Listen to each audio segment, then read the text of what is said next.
Good night, good night, good night, good night. Hiya.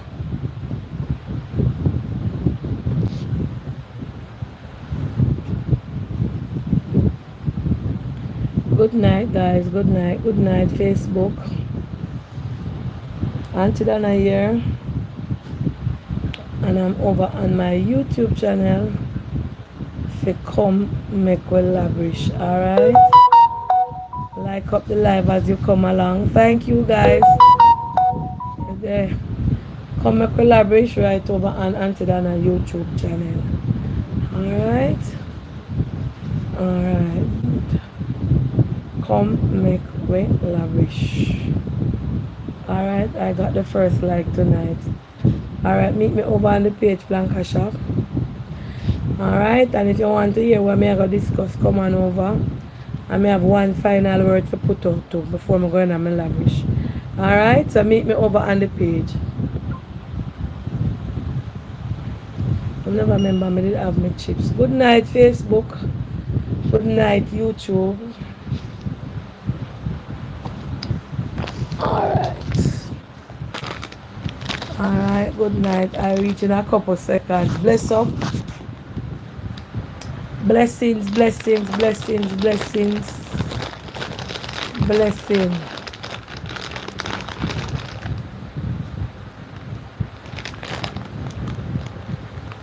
Yes. Welcome to Come Make We Lavish.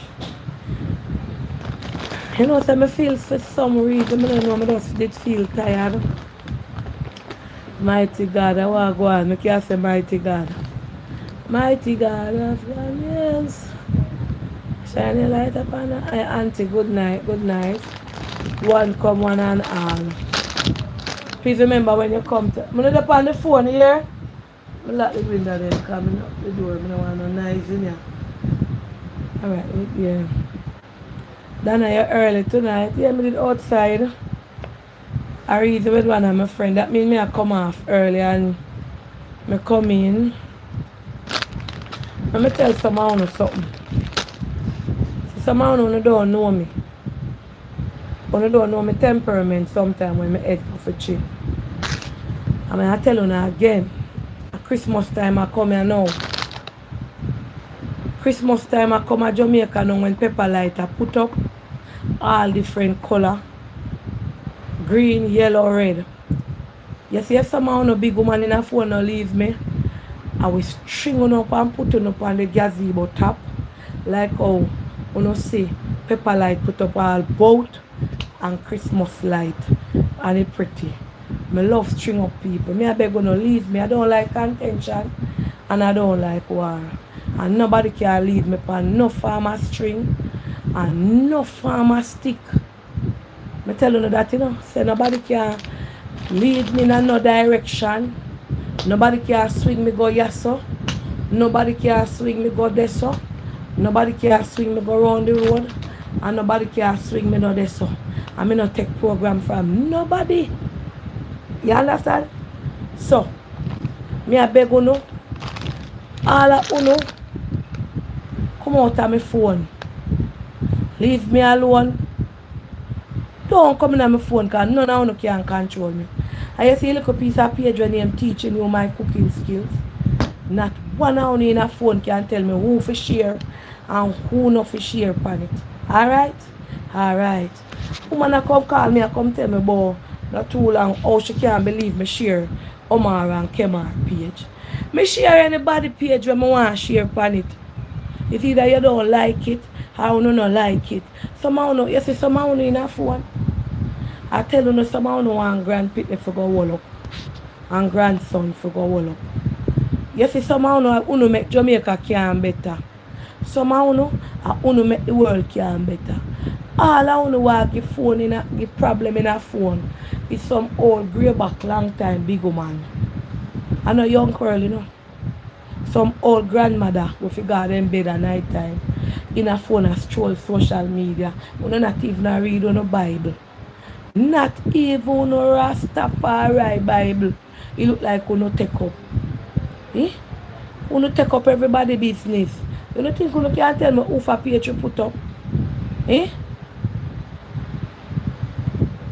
Leave me alone. Alright. One more I want to call ya. One more I want to call ya. And one more I want to send me any message.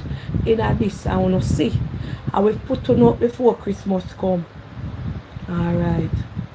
Me and nobody know in no war. And if me and people in a war,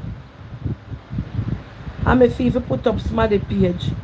Well, look how much people page me share on my page and I don't know problem. Eh? I won't know. I would the Rastafari, you know. You can't come dictate to me and tell me who to share and who not to share.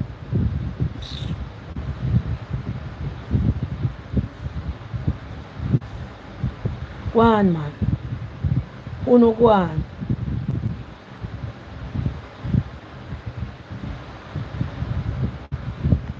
Good night, Mojo. Bless up yourself. My aunt now.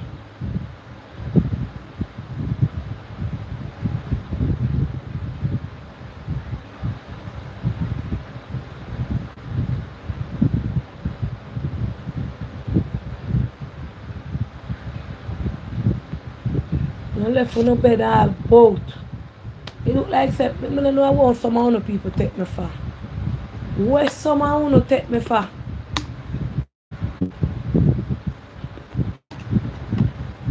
I never know say you know vex up with me because I put up the guide page. The guide page. Eh? So why if me share the guide page? How much people page me share? Eh? Somehow you say somehow no. Somehow no, me I tell you no, somehow no. Somehow no. Big up yourself, admin.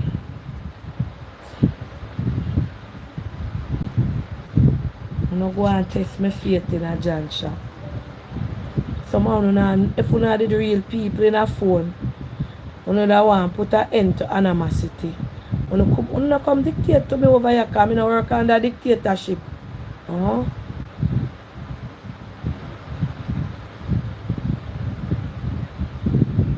Okay. I no work under dictatorship. I no let away upon string. Alright. So I just make you know that. And you call me phone and message me and tell me no banga wrong. You want me come for my live and me say when me I say already and me done.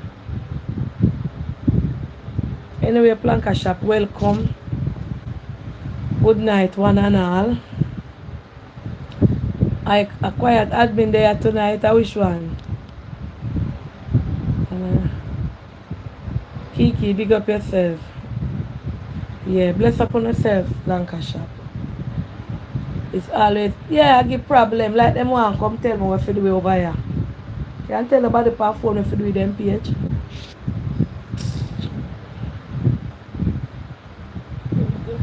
You should have known a long time so you can't lead me astray. And you can't tell me who to put up and who not to put up.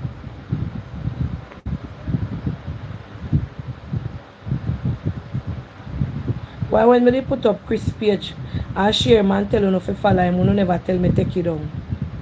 Why when me put up Chris page and share him, you never call me and say take it down. Eh? So why when I put up the youth page or other page, you not tell me take it down. Take down no Rastafari.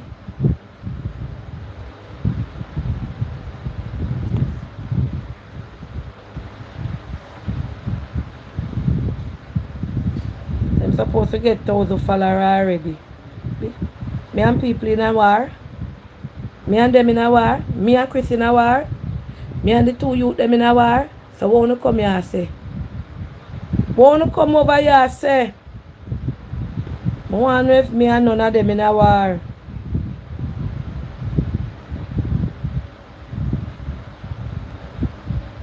You don't know auntie? Come like you don't know me. Get to know me. And get to know me say me no mince words. And me no hypocrite anything me I say. Me go say make a look if they get the 1,000 followers. 784. Alright. Then soon catch it. Alright. Anyway, Planka Shop. So, as you know, it's Breast Cancer Awareness Month. And the 7th, I think the 7th of October was breast cancer, was Cancer Day, and people lobby and march and all those things. And until then, I never get to acknowledge these people. And I have a whole heap of people on my phone who asking me to acknowledge breast cancer awareness. Me not try find one pink blouse to put on. But me see one of me have to go iron it. So me take up this one be a little pinky in it. Me take up this one and put on this. So tonight we're going to give a part of the program to the security guards, and we're going to give a part of the program to the cancer survivors, people going through cancer, people who have lost someone to cancer. And it's a sickness that a lot of people are afraid of, including myself. A lot of us don't want to go and get tested and see if everything alright in our body. Because people like myself and a lot of others say, boy, I'm rather not know more than I know and I start fret. And when you check the ratio, cancer has affected a lot of us. Whether by family, associates, friends. Nobody depend on the Planka Shop where cancer now affect somebody for them or somebody with them know. And tonight we want to send out a word of encouragement and comfort to all the women and men and children who has been affected by the big C that we are afraid, especially breast cancer, lungs cancer, womb cancer, cervical cancer, the same thing, every kind of cancer, cancer of the brain. We lost one such one last year, I think it was Josette, and I remember Josette, a lot of you supposed to remember Miss Josette, who was a Plankatarian and she was a nice singer, and cancer took her life away. And I remember it like yesterday. It was one of the touching moments in a Planka Shop where I reached out to her on her dying bed, and she wasn't talking to anybody. She was just there lying, and her sister said they had this Zoom conference call and they invited me to be over there. And when I went on the video, she was lying there lifeless. She was transitioning, and they tell her Auntie Donna was on the line. And she couldn't talk. But when them tell her, say Auntie Donna was on the WhatsApp, I was on the video call. Planka Shop, that is a moment that I will never forget. It was a different demeanor. She'd have tried to call me. She'll look up, and the cancer took her out. But it was like the said night she died when she talked to me the day, because she was transitioning, and they asked me to be on it. Her family and close friends was around her, and I remember it as a Plankatarian sister and a lot of others who died of cancer. So tonight we take off the hat and we say to all those who was affected and who is affected and who died and who know of someone go through it, we could just send out a word of sympathy, comfort to them, because it's never easy to live with it. It's never easy to go through chemotherapy. It's never easy to hear that your mother have it, your daughter have it, your child have it, your husband have it, and you can't help them, you can't do nothing. You just have to sit back and watch them go through something that you are helpless about. You can't do nothing to save them. You just have to pray. And at some point in time, some people begin to question God. A lot of you, if you lost somebody to cancer, or you know somebody who have cancer, or you know somebody who is going through cancer, put up some pink hearts. Let me see the face at the page full up of pink hearts. We have a lot of persons on here who are going through chemo, who are going through cancer tonight, who have survived cancer. Let us see some pink hearts for them. And we're going to give them the opportunity to call in and say something or to encourage somebody. So let us see some pink hearts over here tonight. Pink hearts, pink heart, yes. Full up the page of pink hearts. You understand? And we're going to take calls from persons. I would just want to send out a word to them that we do care and we ask them to stand strong. Not red hearts, pink hearts. And I have a friend, Daniela, she lost her two breasts to cancer. One of my aunt died with it, Aunt Ruthlin, and a lot of friends, a lot of co-workers, a lot of people. So tonight we stand with them in unity. We stand with them in prayers.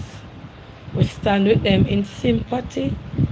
We stand with them in pain and everything that they are going through. So tonight, cancer took your partner away. We want to send out a word of encouragement to them. All right, so let us take a call. Hello, good night. Hello. Yes, good night. Turn off the light, please. Hello. Yes, good night. Yes. Are you ready? Good night. I truly can say I am. Huh? I truly can say that I am a survivor. Yes.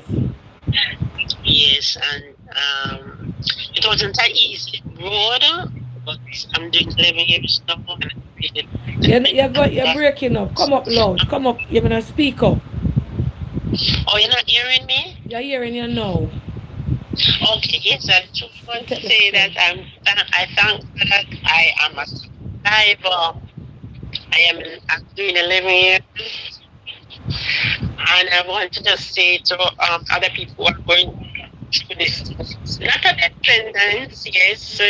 I remember I do a lot of crying, and I didn't know I would here today to talk to anybody because I just feel like at that time, I was asking God why, and I was saying, I bet I'm just dead and done and all of that. But I can say today that it is not a dead sentence. And a lot of people who pass off I think it's just worth they worry about it, and but Okay. to God be the glory, and I'm encouraging somebody up to today, I was sharing with somebody. She's gonna start chemo tomorrow, and somebody give her her number to call me. I'm telling you. So I just encourage her, pray with her, and she's gonna start. So I'd be and as I said before, it is not easy. So I'm not going to tell anybody that it is easy. It is not. Worse when you start chemo. It's one of the awfulest thing. So Chemo. how you Not found even out? with For friends and persons friends watching of who don't have, chemo. how you So found out that? that part is not nice. But to God be the glory, they will get over it. Yes, so Okay, how you? that's my few words. Okay, so nice. All right. Thank you. How I found out, Yes. Auntie boy, it's a testimony. I remember I was in my kitchen. I went to the clinic like 3 weeks before because I have pressure and all of that. So I keep going to the clinic and the doctors them way, Sony and all of that. And me I say, every time you go, they must touch up. And me I say, but me go for just get some medication. But anyway, I remember this morning I was in the kitchen looking after my niece. And I stand in the kitchen and I remember my right hand was moving. It was moving from my side and I looked down on my hand and I said, where are you moving to? Because I was talking to my hand. I said, so where you move go? And it's not me moving you. That is how I talk to my hand the morning, 6 o'clock in the kitchen. And when my hand reached to my chest, I found like you use your hand and press down on my stomach, and when it pressed down, I feel this tough something, and I began to cry. I cry out of this world, and I said, "What is this?" But before that, I got lick on my breast from my same niece. So afterward, me I said, "Whenever the lick when me get on the breast or whatever, but I cry right through, and they Mm-hmm. send me back to my doctor. My doctor said to me, "How is it that you come here?" 3 weeks ago, I know you come back and say you're feeling alone, which I always feel up myself, as they said, when you're bathing, you must feel up your breast and all of that. And she said she don't understand. And I said, I just don't know. And she said, this must be God. You understand? Because the hand move, Auntie Dana move. I testified already about it in church, and I said everybody was surprised. I said the hand move. You just sit down and a move come right up, and then when you reach to the center now, I feel like somebody just push them hand down, and I feel it. And Auntie, trust me, I wasn't into it, and I carry her to school the morning, and they said, boy, if me have to cry, me have to cry. But at the time, I said maybe the liquid me get on the breast maybe make me have one cyst or something. So, we do all the tests and all of that. And, when we go, I remember waiting and the doctor called and said, I have to come in. So from they said, come in, you just know, say something. A big hand to cry again. And even when I go and the doctor said, Mr. Fuss, I know you don't want to hear what I'm saying, but it's cancer. A cry comes straight home. All the taxi man talk to me and him start to call tears a flow. And him not even sit me a cry. Because I just saying, I'm going home now and I'm going to lock up in my house and I'm going to dead. Because me done. You understand? So that other people who come and share with me and say, no worry yourself, man. We understand. Say if you have to cry, you cry. Yes. And to God be the glory. I have a lot of church sisters and brothers who jolly around me. And, Yes. so I'm here today to say to God be the glory. Great things He has done. It's not an easy road. But anybody who really wants to talk with me, if they are going through this, I'm willing to do it. We have a group now going to go by public every first Monday to talk to people, and we have a group at Western Memorial Church every second Tuesday. That we have this little group where we go and talk and share. Yes. Okay? All right. Thank you. All right. All right. So you hear the phone are tear down. Hello. Good night. Good night, Auntie Donna. Yes. Speak up a bit loud, please. Hold on. So my word on the breast cancer situation is that women need to know their body. They need to know the signs of any feeling going on. They need to get checkups. They need to make sure that they do it no matter how scared they are. Because I work in the medical field and I also am affected by cancer through my mom. And, I have to go and get myself checked. I go in and make sure every year on my birthday, I am checked for my breast cancer. And it's important. And the advice that I would give women, including men, because I did not know that a man can also get cancer in his breast, even though he doesn't have boobs. And, it's important for men to do prostate cancer, prostate checking.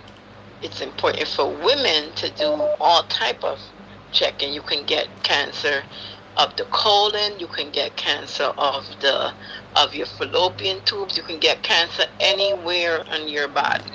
So it's just important that people know their bodies and people make sure that they get themselves checked out, because a lot of times when you wait, it's growing inside of you, and because you're frightened for the news, but at least you would know what's going on in your body. It's real important, really important. Yeah. And to the women that have gone through cancer, the women that are going through cancer and chemo, all I can do is wish them the best, pray for them, and just give them, hope, that they will survive and walk through that storm and come out on the other end, back to themselves. Okay, thank you. All right, Auntie Donna, have a good night. Thank you, yes. Okay. Hello, good night. I have a story for read, but I want the something go. Good night. Hi, Auntie Donna. Good night. Yes, good night. Well, as we speak, last month, the end of last month, I just had a double mastectomy. So, as we speak right now, I don't have any breasts, Wow. and I am in another couple of months. I'll be doing a reconstructive surgery. But as the very first caller said, it is not a death sentence. I didn't have any symptoms. I went in for my yearly mammogram, and my doctor saw something that looked suspicious. Of course, they had me do a biopsy, and it was detected. Originally, I did a lumpectomy and radiation, but because of the cancer gene that I carry, there's a 30 to 50% chance of it coming back. And I finally decided that I'm just going to take them off and do reconstructive surgery because I want to see my grandkids.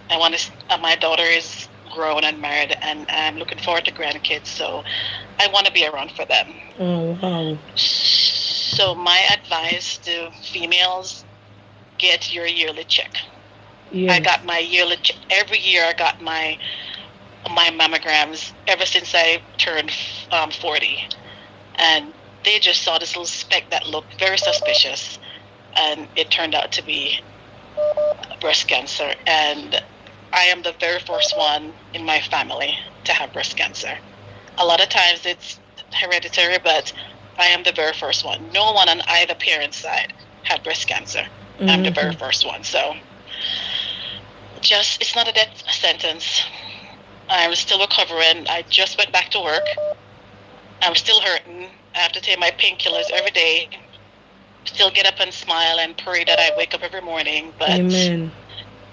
It's not a death sentence. And if we get checked early, if it gets caught early, it can be treated.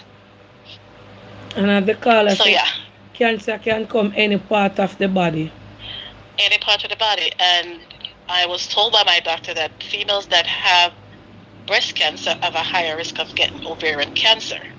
So what they had to do, they had to remove ovaries and all that kind of stuff. So, it's a lot. Oh, wow.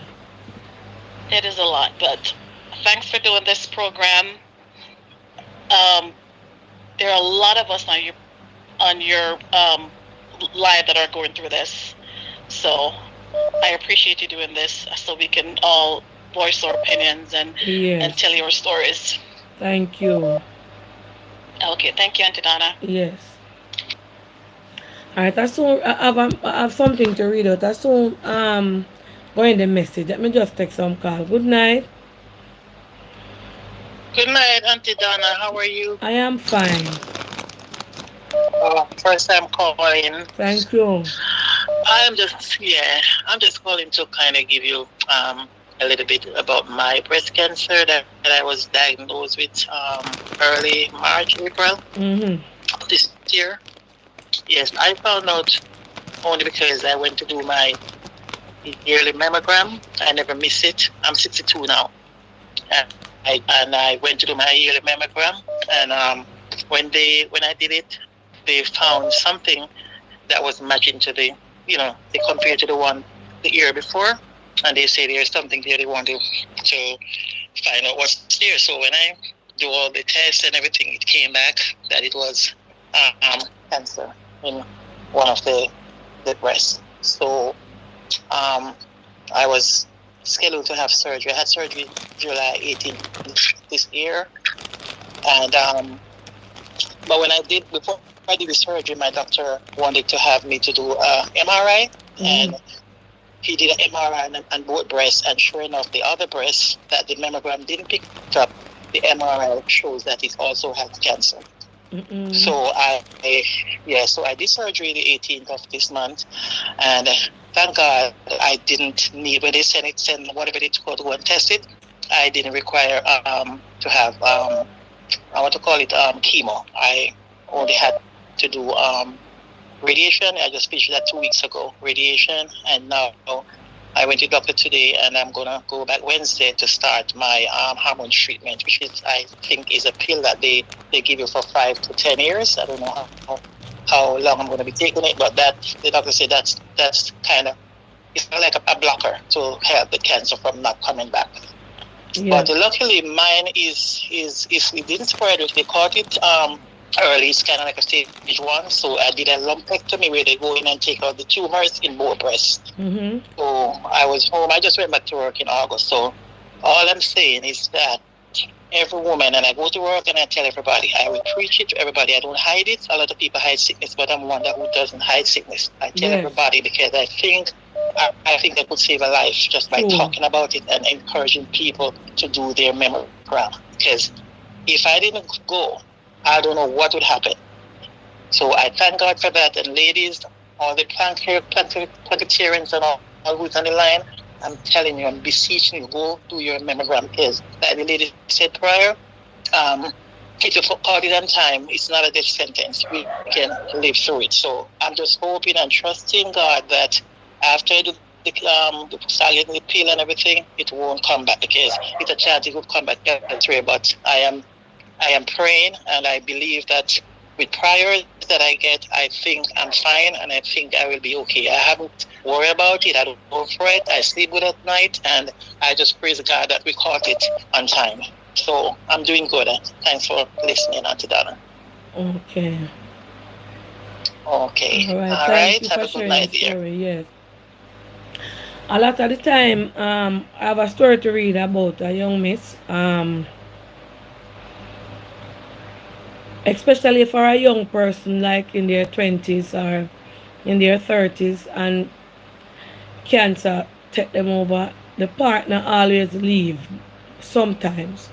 Out of 100%, like guys, please share the live, like up the live and share the live. This is not a topic where a lot of you want to watch, or this is not a topic that a lot of you want to stay and watch, but it is very informative, and it is good when you can hear other person's story, because you might say you don't want to hear about it now, and you can't take it because it's sad, and somebody fear have it, a friend, your family, your child, your mother, your sister, your brother. So it is very informative, and you can listen to persons who going through it, listen to person who been through it, and listen to person who give ideas. And sometimes not every night we are going to have topic where we are going to laugh and gibberish and say yes and say this, and And I have a story to share um, with a young miss who just got married and went in and found out that she have cancer. And the husband is saying that he never signed up for this. He never signed up for it. So him can't cope with it, and he feel like he wants to end the marriage. Because they just married not even a year now, and she found out that she have cancer, and he's saying that this is not what him signed up for. Him never signed up for the sickness, and him not want to look bad, but him can't cope with it, so him want out of it. And it is affecting her, and like him feel like as if she didn't know, so she have it, but she never tell him, and honestly she never know the marriage young. So the shock of finding out that she have cancer and the husband wanting to leave is the two of them were burden her down. She's on the live tonight. She don't want it to be out there, her voice, so she just talked to me about it when she hears I was going to have the topic. Another lady had messaged me, and it is, I don't think the cancer will affect her that much like how him I tell her I go affect her. And when you're married to somebody, it's for better or for worse, in sickness and in health. And it's not everybody can cope with certain things. It's not everybody can deal with certain sickness. You understand? And it just, no. It affect her, and the husband same can. Him not say she buy the sickness for herself, but him just him not just him can't deal with the stress where this a go bring on. So him want out of Yeah. it. Good night. Good Good night. night. Yes, good night. Hi, my name is Sheree. This Mm, is my first time calling in, but I thank you. actually met you in Canada when you came to do the event, Yeah. and you prayed with me and my wife. I'm not sure if you remember, but you Yeah. crossed over the street. At Premier Mall. Um, yes. Hi, So good night. I wanted to call in and just say, tell about my story. I was diagnosed with invasive ductal carcinoma on April 7th of this year, and that's Yeah. actually the same that my dad passed away. So it was kind of a shocker to me. I think that day I found out that was my first time actually, busting out and crying, and I went to do my chemotherapy. I started on May 6th, Yes. and I finished on September 2nd, and then I went for a bilateral mastectomy, a double mastectomy, on September 27th, 2022, and I found out that I'm not able to do any kind of reconstruction, or anything to form breast because I have to do radiation. And when they cut off my breast, I still had a lot of live cancer. There was some dead tissue, and then there was some that was still alive with the cancer in it.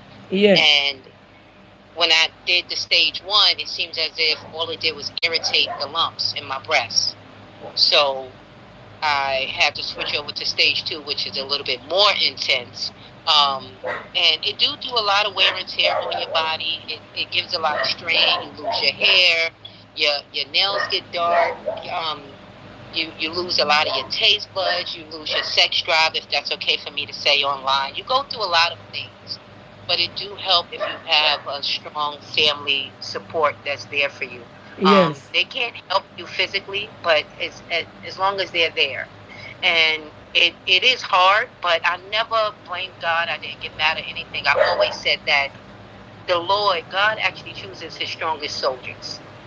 So I wasn't upset. I wasn't angry. I wake up every day with a smile on my face. It was only that one day when that shock of knowing that you have stage 3 breast cancer. And then after that, I was riding a bike. I was taking walks. I was going roller skating.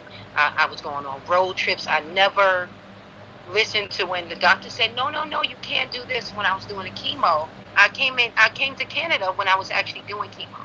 And I found that in it, you have to push yourself. You have to. Yes, I remember Just you laying say you in came bed. to Canada to see me. Both Yes, of you. yes. Yes, And yes. we hugged and everything. I was so happy. You have to push yourself.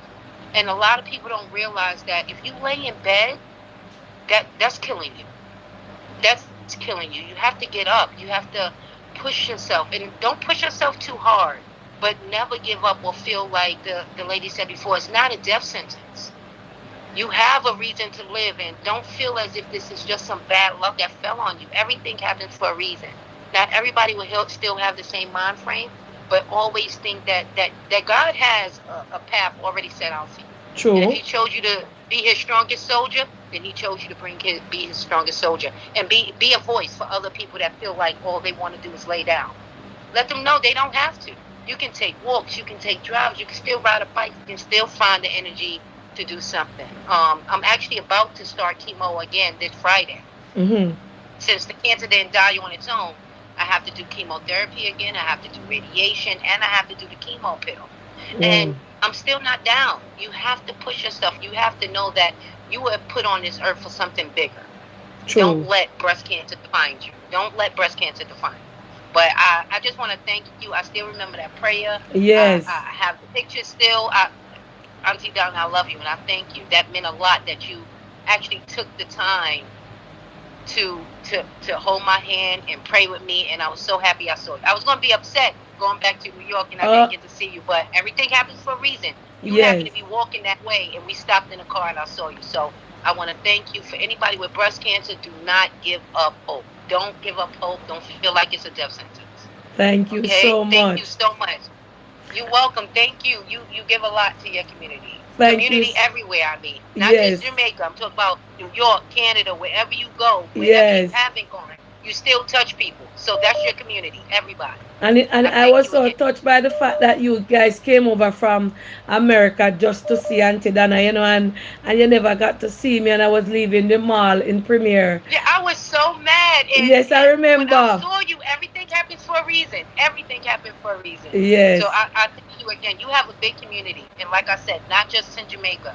You are big everywhere. I Thank thank you so you. much. Thank you. You're Bless. welcome. Yes, yes. All right. Good night. Yes, bless you. I remember this young lady, these two ladies, when I was leaving the mall, and they came to see me, but they never got to see me. And they drive all the way from New York to come over. They're Americans, and I met them. So, and they were telling me about the ordeal with the cancer. Boy, may I tell you, say, cancer sucks, man. The amount of people when me know.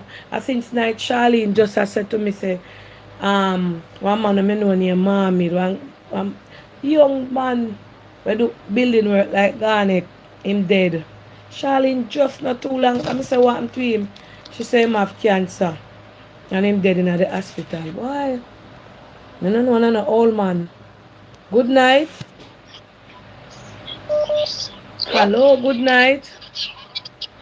Hello, good night. Yes, speak up a little now because you're kind of low. Hello, good night. My Yes, name is Rosemary. yes, Hello, yes. Speak can up you a hear little me? loud, Miss Rosemary. Yes, my sister is a fan of yours and she passed away from breast cancer. You can speak up a little Modest loud said, because you're low on my phone high. oh, let me mute my TV. Yes, can you hear me now? Yes. Yes. My sister name is Melrose and she's a fan of yours and she passed away a year ago from breast cancer. Mm-hmm. Metastatic breast cancer. She had it in the lungs, her two breasts, and she passed away. And she been fighting it. She was fighting it for 8 years. For For 8 8 years, but years? she never. Yes, from cancer for 8 years, and she passed away a year ago. Wow. April past was a year ago. She passed away, and she never let it hold her down. She was a fighter. She was a fighter, and the cancer gave her lymphedema in her arm, which one of her arm was so swollen she couldn't use it or nothing like that. But in her last stage, she knew she was gonna die, you know, but she was still fighting. And after, she started to have seizure, and then it went to her brain. It was a cancer that go any place of your body. It just don't stay in one place. Go anywhere in your body. It's called metastatic breast cancer. Mm-hmm. Yeah, but I just want to share my story with you. I'm her sister. Thank you so much. Yeah? Yes, thank you. Yes, yes. Um, Hold on. Let me check. I want to read some message. Good night. Good night, Miss Donna. Yes.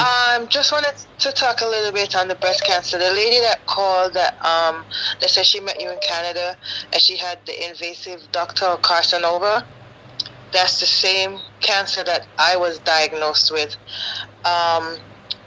Someone called early and said that we need to know the signs and symptoms and realize the signs and symptoms. You don't always get signs and symptoms because I didn't get any. Mm-hmm. I didn't get any of the fluid coming out of my nipples.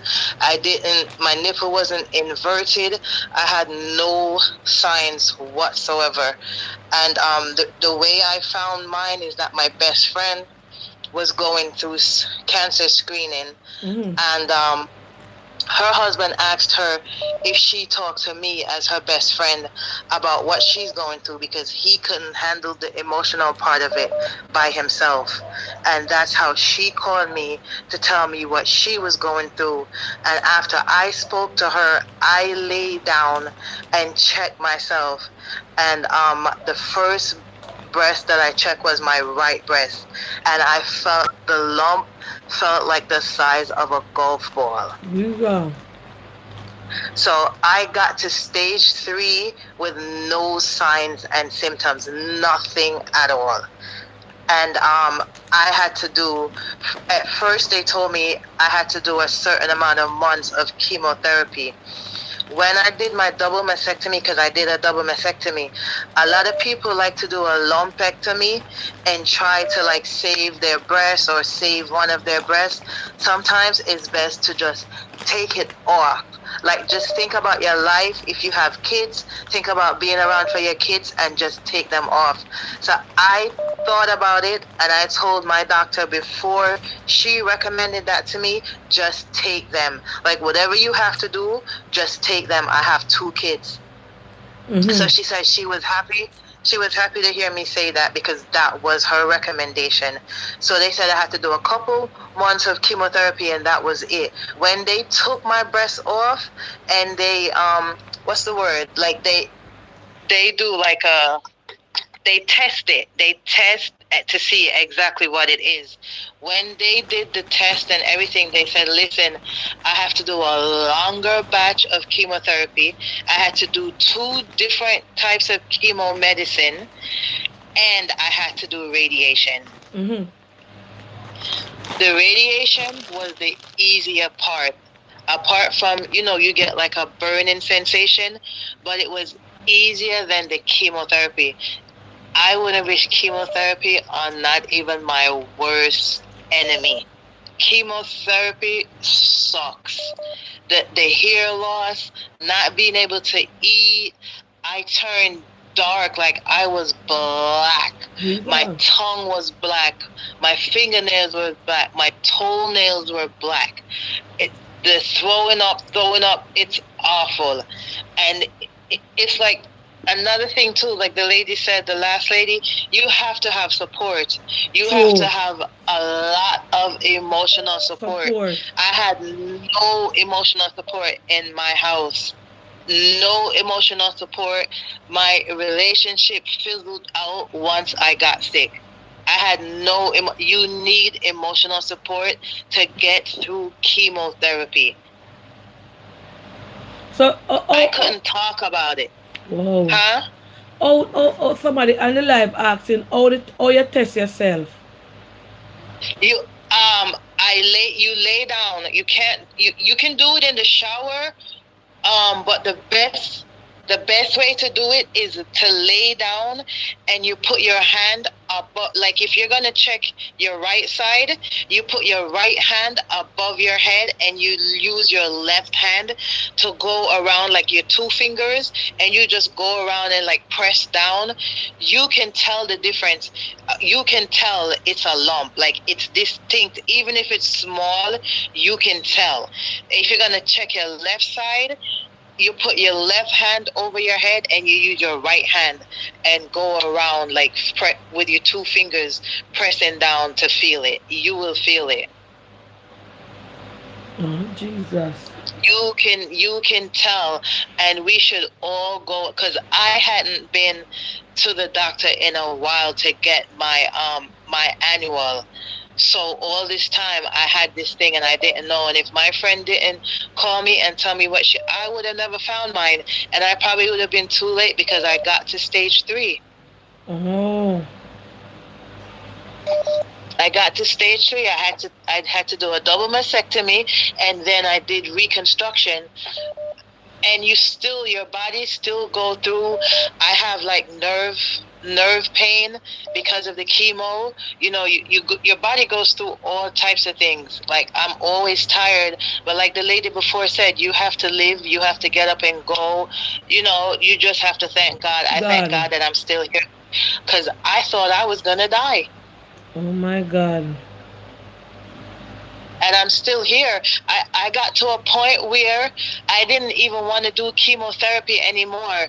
I would get to the parking lot of the hospital, And I would just start crying, knowing that I have to go inside and sit down and get that stuff pumped into my veins that's making me so sick. Like, it's supposed to help you to get rid of the cancer, but it makes you so sick. Some people die just from chemotherapy. They don't even die from the cancer.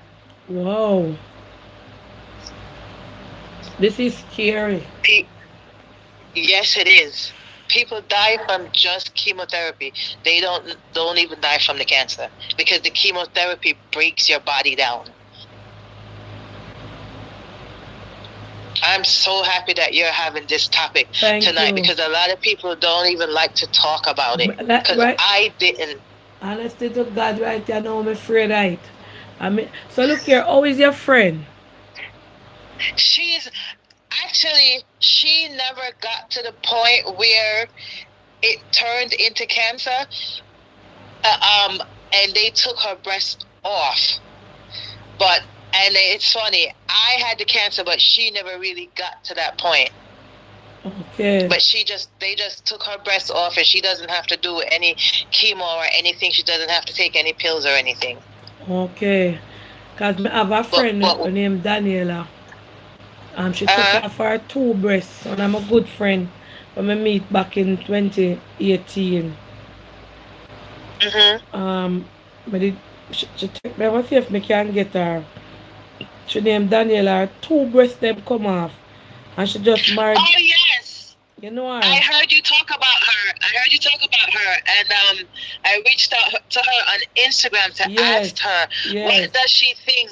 Should I get the implants or no? And she said it's a decision that I have to make for myself. Okay. But she always posts, like, she does inspirational. Yeah, man. She shows herself. She shows herself with she shows herself with no clothes on. She shows her breasts. Yes. I'm like, oh my God, you're so brave. I can't do that. Yes, true. Yes, she talked to me. She encouraged me. Yes, because I reached out to her.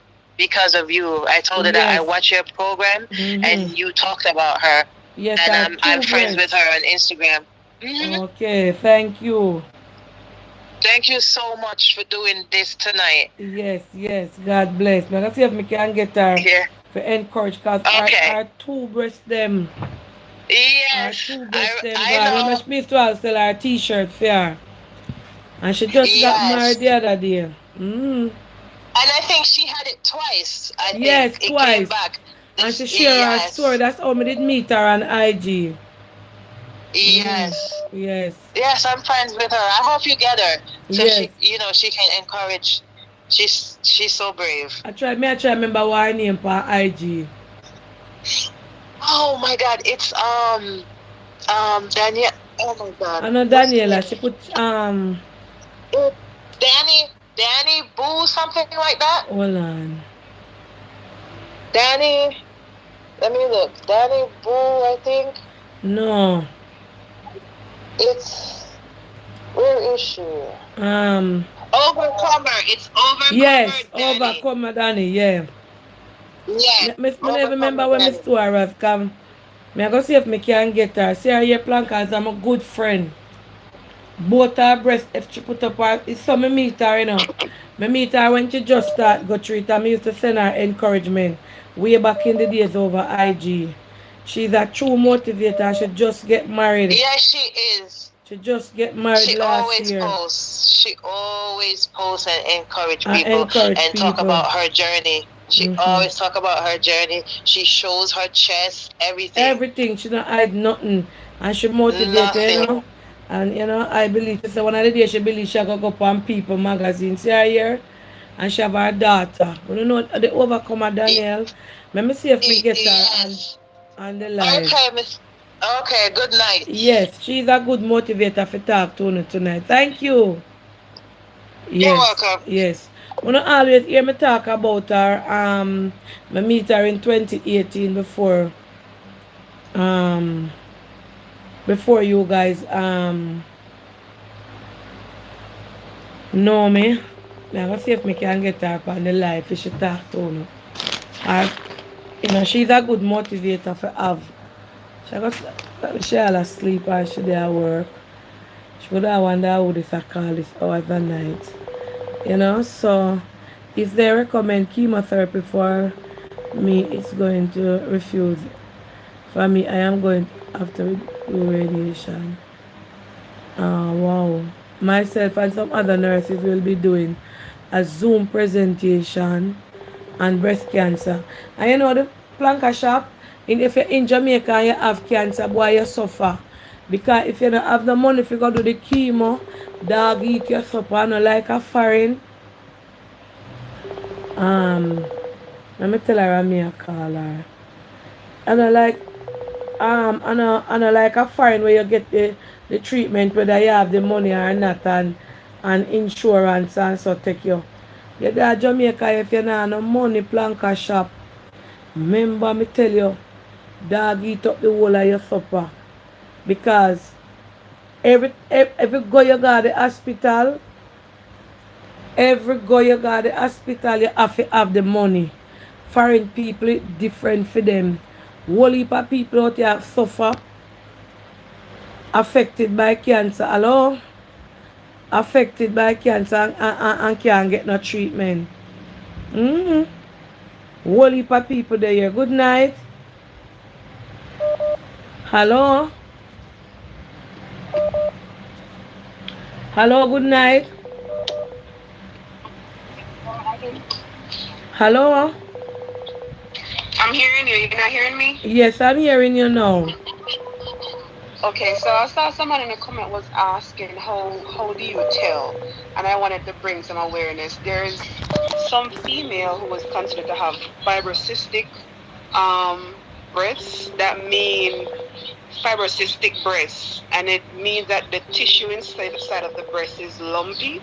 So it's really hard for you to really tell if you have a lump or anything. You can't feel it. So for females like that, it's best for you to just go check out when you can. But once you're not at a certain age limit, they don't really want to do it because they're saying you're still under 30 or you're still under 40, so they don't want to do that type of stuff. So if you have fibrocystic breasts, yes, it will be very hard and impossible for you to really feel that lump inside your breast because your breast is already textured and you can't feel it. So yes.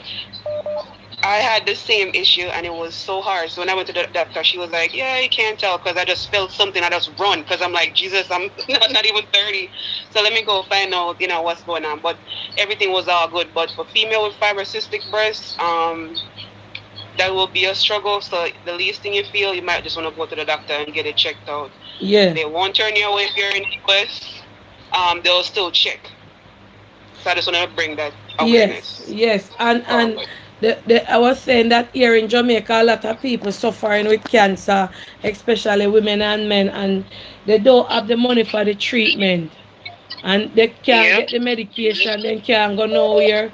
Hospital now look on them because you have to True, and that's sad, and that's sad. I guess because majority of Jamaicans don't have insurance, and it's all about money. And I think that the whole thing is that even though money is an issue in Jamaica, I think that's something that the government can probably work on to try to implement something for at least cancer patients to help them on that platform, because to treat cancer is so expensive and people don't have the resources, and it's just like you're being left to just fade away if you don't have the money, dog them and stuff. So it's oh my God, that's why people on the live free tonight. But don't be afraid, just be positive. Now I'm gonna say at least me feel one little striking. I said, Jesus Christ, how is so I run by doctor and they were like, you haven't reached the age yet, but we still have a check and see what's good. And they did the test and everything come back normal. They're just like, okay, you're going up in age, your body is changing. But me never take no risk.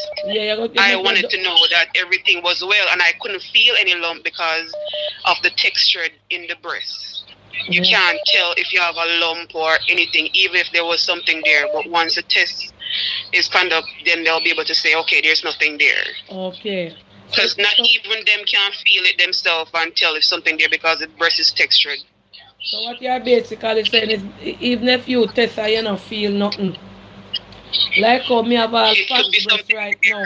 It could be something there, but you won't be able to tell because your breast is textured. Like how my one fat up right now, it's hard for me to feel anything. I mean, I say fat. It's like when you feel it's not smooth. You can feel like it's wavy. It's not smooth. Like it's not a smooth texture or something like that for you to just feel a bump. Once you feel it, you're feeling texture. It's just like you put how would I say to use the? It's like you're putting your hand in a bucket with like some marbles in there. It's texture. Yes, it's not smooth.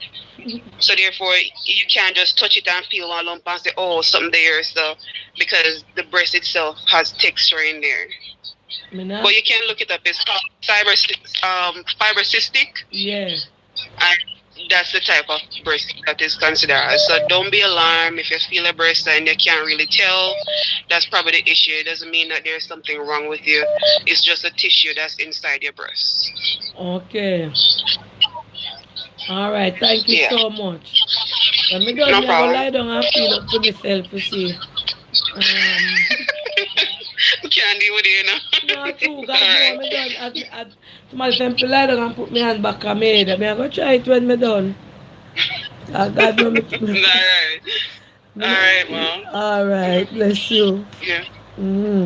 Hello, good night. Hold on. Connect. Hello? Good night. Hello. Yes, good night. Good night, Auntie Donna. Yes. So I want to thank you personally. I was 34 years old. It's the first time I'm calling you. But Yeah. I watch you since last year. I've been watching you as much as I can. I got diagnosed with ovarian cancer at 34. Wow. 6 weeks before my 35th birthday last year.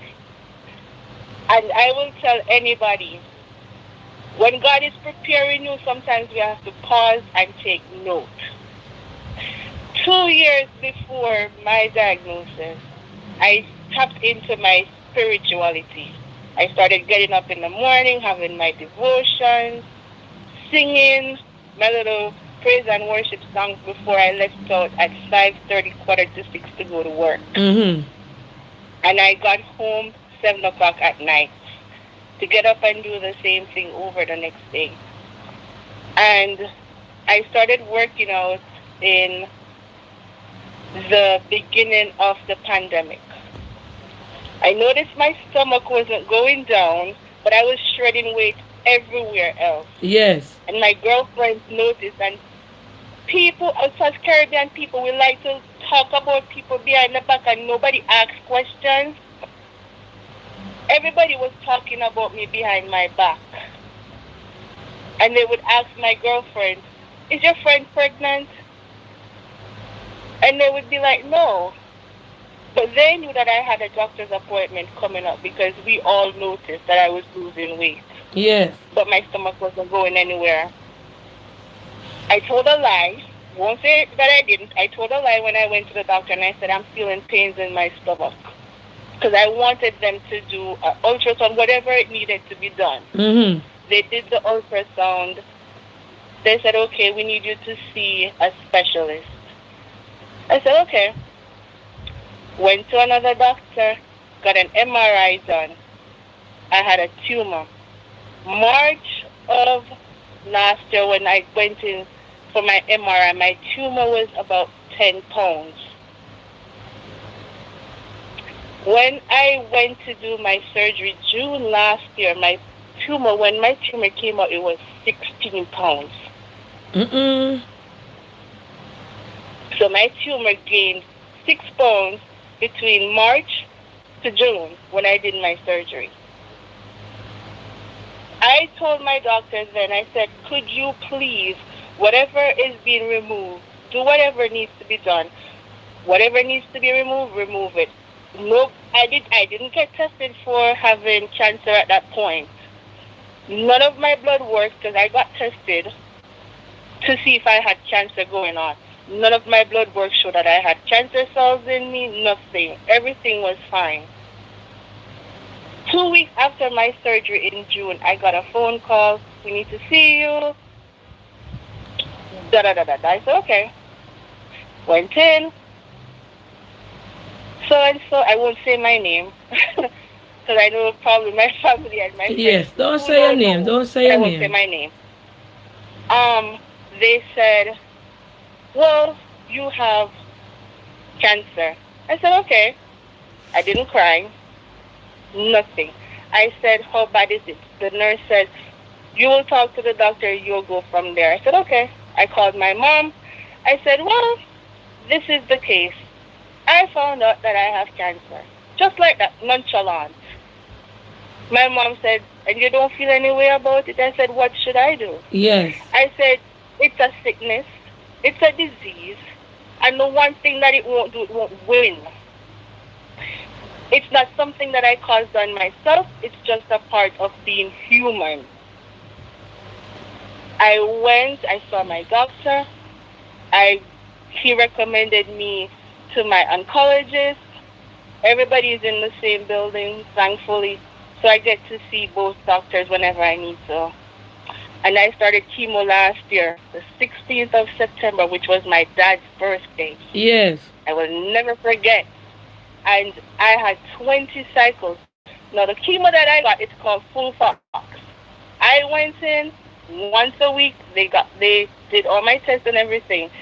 The tiring part of it, Auntie Hannah, is to come home hooked up Lord to Jesus. a chemo machine Mm-hmm. for 48 hours every 2 weeks, and that pumped for 48 hours attached to my body, and I had to sleep on my back just so that I don't pull out any connections or anything. And then I would have a nurse come to my house and disconnect me, and by the time I start feeling better, it's time to do it all over. It's draining. It's tiring. If you don't have good support system, if your faith is weak, you will not withstand it. And a lot of us as people, we like to keep things private. When we get diagnosed with sickness, we're not telling nobody. We don't want to share anything. True. Because we grow up with the mentality that not everything is meant to be shared. But sickness is not something that we ask for ourselves. When you're sick, when you're going through cancer or any type of sickness, you need support. How are you going to get support when you don't share the fact that you're going through something, or you hide it because you're full of pride? I am prideful, but I didn't hide it. Because I knew I needed support, so I shared my story with people who I didn't even know from a can of paint. When I went in to do chemo, I would sit in the waiting room and I would talk to the other patients. I remember a young guy was in there and he looked so down. And I sat beside him and I said, what's the matter? And he said, I have cancer. I said, me too. Yes. And he said, really? And I said, yes. I said, listen, cheer up. The minute you start living and believing your sickness is controlling you, Yes. you're not going to fight it. Believe that you're going to get better. I finished my cancer treatment 12 cycles in out of my 20. I was scheduled for 20. At cycle number 12, my doctor said, we're stopping your treatment. You're in remission. I said, okay. I said, let me tell you, I serve a true and living God. I said, when I fast and I pray and I trust and I believe my God is going to deliver, He never failed me before and He's never going to fail me now. And I knew I could not do 20 cycles by myself. So I prayed December when my parents were visiting me. I sat in my bedroom and I said, God, at the beginning of the new year, please, if nothing else, make my treatment stop at the point where my body has recovered. There is nothing there to be questioned, and I can move on with my life. And that's exactly what happened. Amen. Yes, I have side effects from it. Yes. But that's just something that I'm dealing with daily as it goes by. But having a sickness doesn't mean you give up on life. True. It doesn't mean that you stop living, you stop praying, you stop trusting, you stop believing. I had a boyfriend, I told him, you can go on, because I don't know what was going to happen. I didn't know the extent of my sickness. So him leave? Well, no. Okay, He that's cussed good me out. man. He cussed me out and said, don't ever say that to him. 2 days after my birthday this year, he proposed to me. Wow, congratulations. And a young miss Thank just you. married, not even a year, and found out, and I was her listening. husband tell her, say, him never sign up for this, him can't deal with it, and No. him just can't deal with it, and him love her, but him no want to be a part of them something here because Mm-mm. him no have the frame of That's a mind feel. selfish man. True. That's a selfish man, because if it was reversed and he was sick, And the fact would that she she reach not out to stand me, by him? true. She would have stand up with him. Of course, a woman. And the fact that she reached out to me and I was trying to talk to him on the phone because she tell him that she was talking to me, he was very upset. And so when she carrying business in a social media for, But I mean, you understand? it's funny because when I thought that my fiance would have taken the the bait, yeah, and just say, no, me can't deal with this. I don't want to be bothered. It never went that way. Total opposite. He got mad at me. He even told my mom, you can't believe she told me I must go on. What kind of thing that? Is a good man that? Like, He's a good I man. said to myself, very, very much so. And believe me, his mother, his uncle and his uncle-in-law, they called me every day. Not just my own family, his mother, his uncle and his auntie-in-law. Every day God send. They call, they pray with me, they talk to me. Sometimes I would be up hours and I would be watching your dead live, and his mother would wake up and see me on Facebook and she said, go your bed. Go your bed. That used to be what she said, go your bed. Why you up? But sometimes I couldn't sleep because when I'm doing treatment, my hours are very off.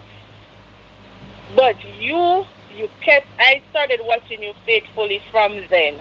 Because I worked so much. I never used to watch you. I was introduced to you by a girlfriend, but I never used to watch your program before then. And then I started following you, and I'm like, whoa. And you have inspired me to do other things, which one day I'll tell you about. Thank you. Trust and believe. You are awesome.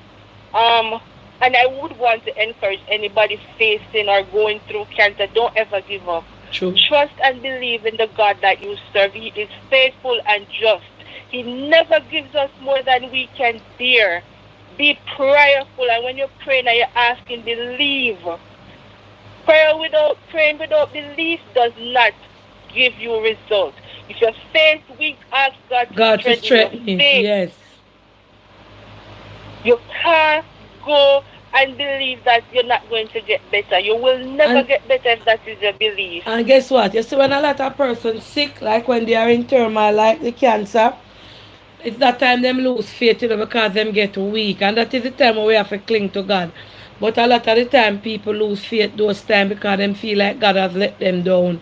And God leave them and God forsake them and God make this happen to them. That's the time when they question God. And these are the time when you're going through a turmoil situation like these. These are the time you have to say, God, I know I don't deserve this.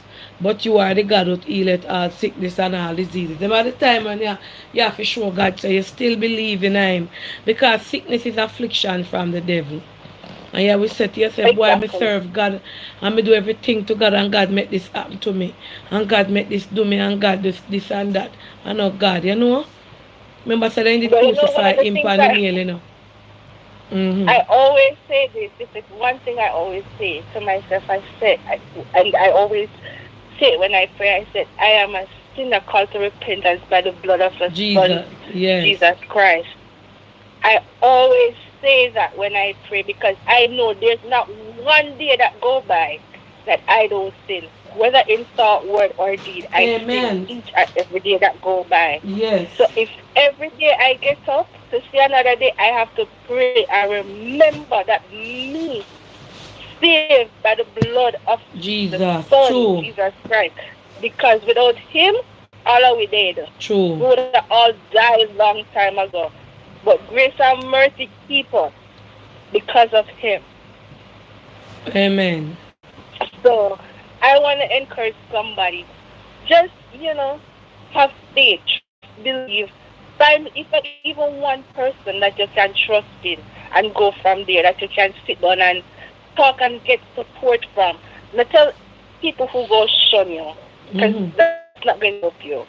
But True. there must be one person, if it's even a person at work that you trust, if it's even a friend of a friend that you trust, but find if it's even one person that is going to give you the support you need to go through whatever it is that you're going through. Amen. Because trust me, it's tiring. It can be lonely, but it can also be something that is rewarding in a sense, because you have gone through it. You can now help somebody, because that's what I do. Amen. I try to help as much people that I know that's going through it as best as I can, whether it's a listening or a word of encouragement, because I got that when I was going through it. True.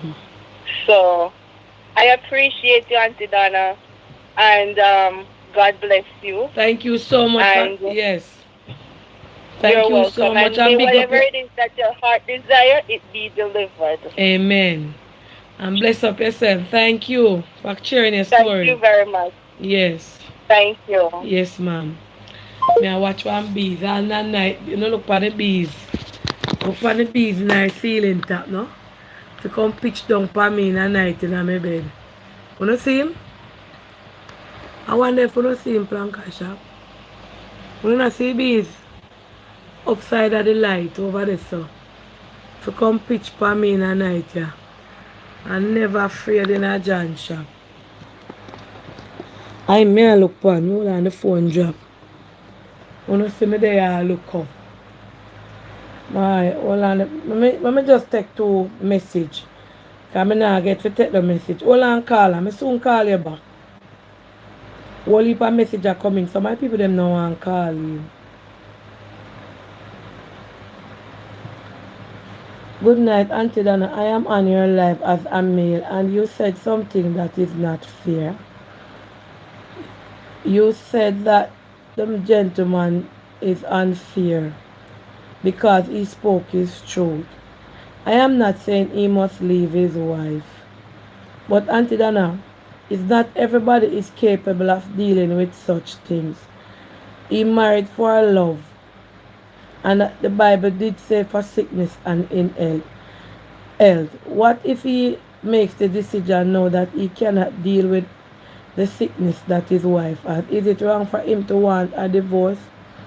Answer that, because your plankers are saying blaming the young man.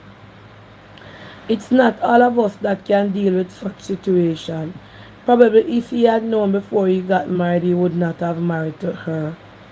You have to look on both sides of the story. He's being honest with her. He don't want to go down the line in a relationship with something that he's not going to be happy about. Just think on that. Take a call. Hello, good night. Hello? Diagnosed with cancer. You're Yeah. not hearing me? Yes, I can hear you now. Yeah. And I went to get a job, and the job sent me to the physical. Yes. But all this time, I used to have this sink in my breast, my left breast, and I used to say to my friend, I have dimple in my back, and I have dimple in my breast. Yes. And when I take off my clothes, the doctor, when she come to my breast, she say, how long you have the dents in your breast? I said, doctor, it's from a very long time. She said to me, how many children you have? I said, 4. But I noticed when I used to have my children, they would not suck the left breast. Yes. They would, even don't care how I give it to them, they would not feed on it. And I said, I have 4 children. But doc, I know to come to think of it, when they were babies, they would never suck the left breast. And my friend would say maybe it is too stiff. And then they find out I have stage 3 breast cancer. But my cancer was at one corner. And I go through 6 rounds of chemo. And I go through radiation. And the feeling was never good. The feeling was never good, Auntie Dana. But I pray and I ask God. I said, deliver me. You are the born in Gideon. Yes. And deliver me from the terminal disease.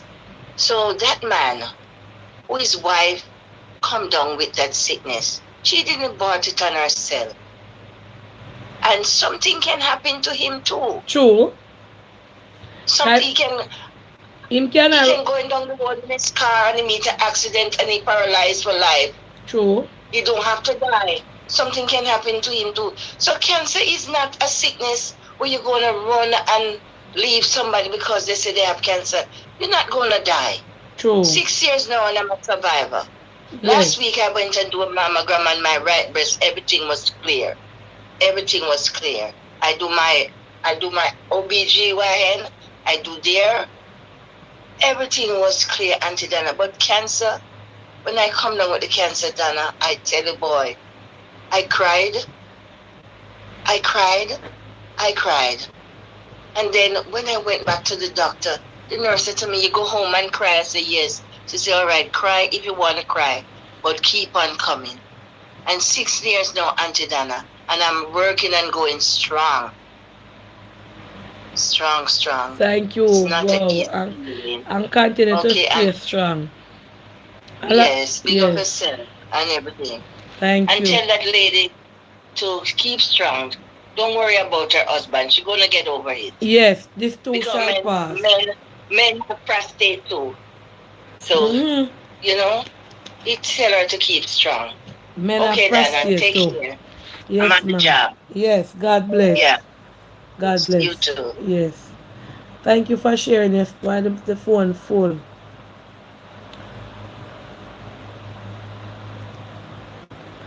It's 7 years my sister diagnosed with pelvic cancer and I wanted to call him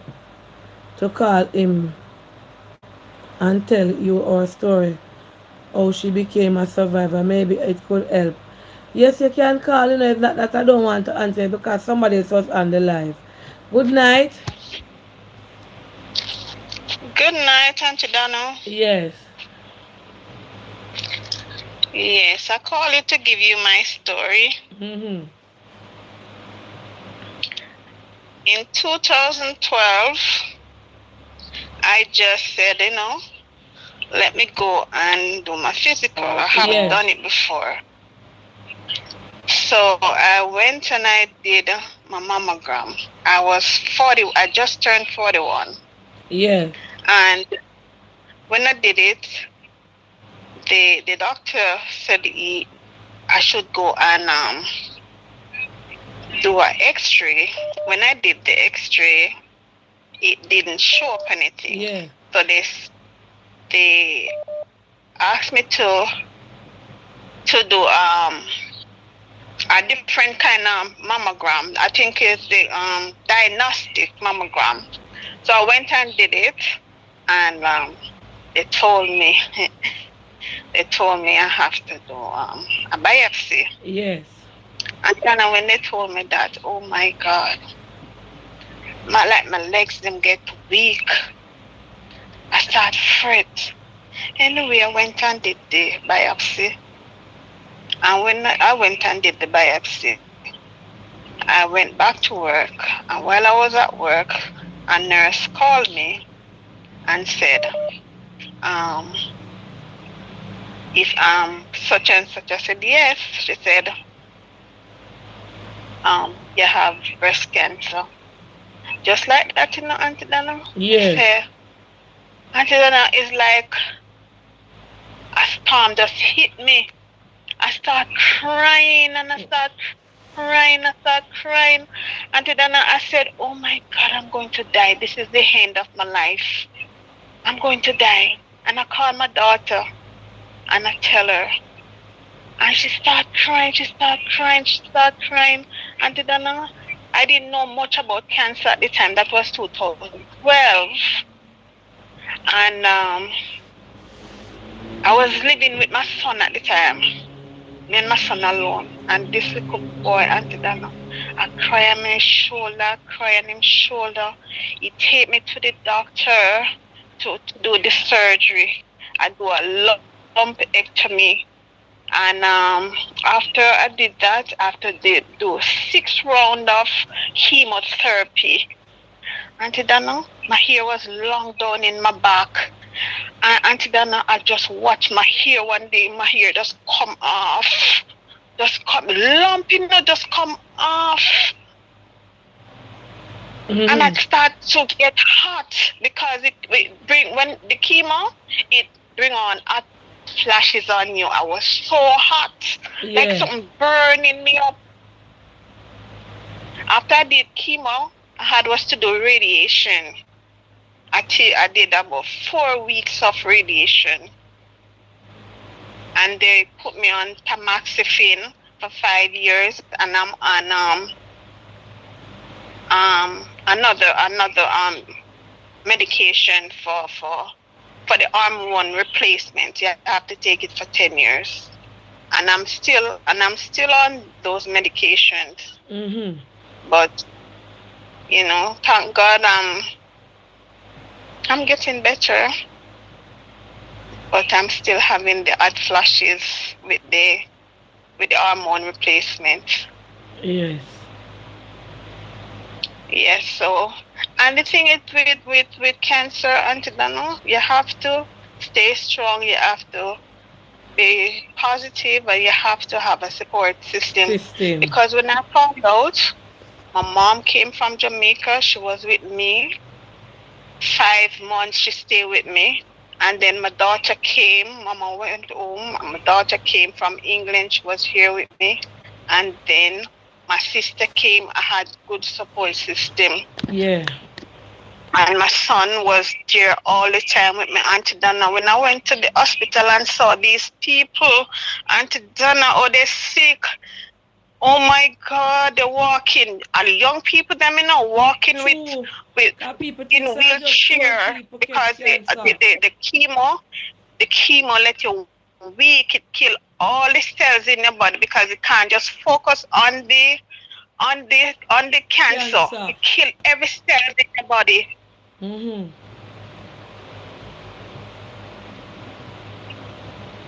Mm.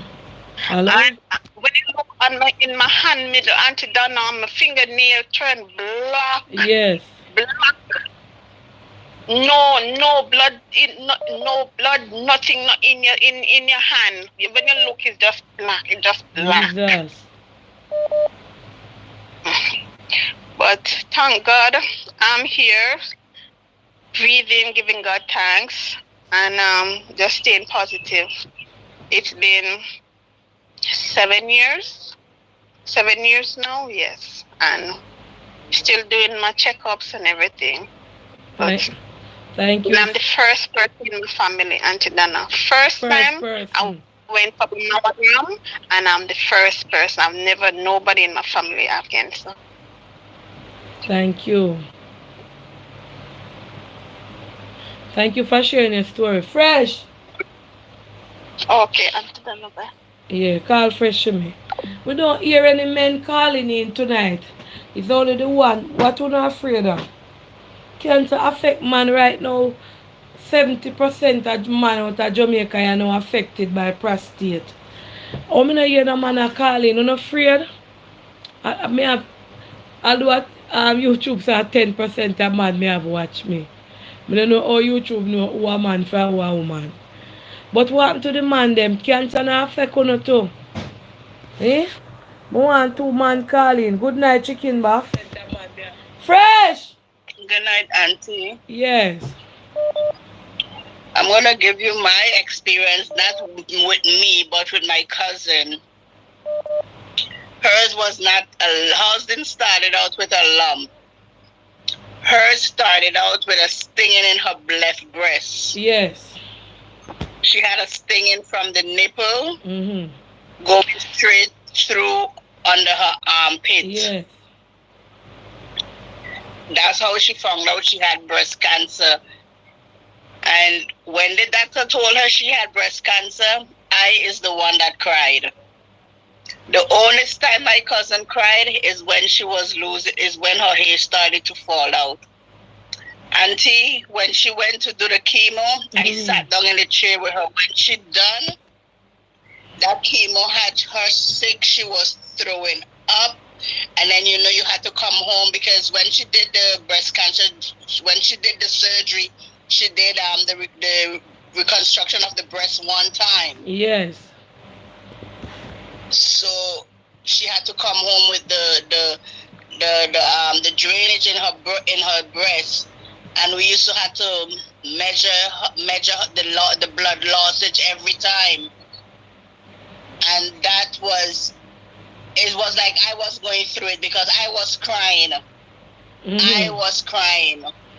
When she throwing up, I crying. The only time she cried is when she put her hand in her hair and all her hair came out in her hand. That's when she cried. But hers was with a stinging. So ladies, if you feel you have a constant stinging from your nipple going underneath your left arm, you need to check that out. Because hers was a constant stinging. So they had to take out the lymph nodes from under her arm. So sometimes under her arm swells and she can't lift certain amount of weight with her hand. Yes. Because she has no lymph nodes in her arm, in her left, underneath her left arm. Wow. So it's always good. Go and check yourself. And the best way to check yourself is when you're in the shower. Auntie, I don't know what kind of checking you were doing. You don't hold your head. I don't know what checking was that. Woo. But the best way to check is in the shower, ladies. When you're in the shower, you check yourself. Oh, God. Where's that? I don't know what kind of check that was. All right, Auntie. All right, bless. Yes. All right. But this is a touchy topic and it makes me feel depressed. It's when they talk about sickness. You know when me dread planka shop? Kidney disease. Lord Jesus, when me hear the name, I tremble. I afraid that because I know a whole heap of people where it affect. I one of my friend just got a doctor foreign and find out. Say she have it. No, sir. I don't know if it's a sickness, I don't know. Good night. Good night, Auntie Donna. Yes. Well, on Thursday, I went to a doctor to do my mammogram. Speak up a little loud. And I went to have my mammogram done on Thursday. Yeah. Go on top. Go on top. Me I come. Go ahead and talk. Friday, I checked on the portal on my phone, and it was telling me that I have a mass in both of my breasts. So now I have to go do a biopsy to see if there's cancer there. So I'm really, really scared because I don't know what the outcome is going to be. So I'm kind of struggling with that right now.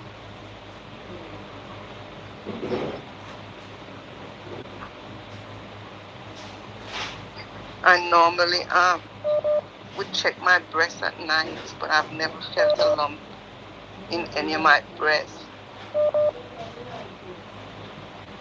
And, I hear a lot of people, calling in tonight and, saying that it's not a death sentence, but, I'm scared.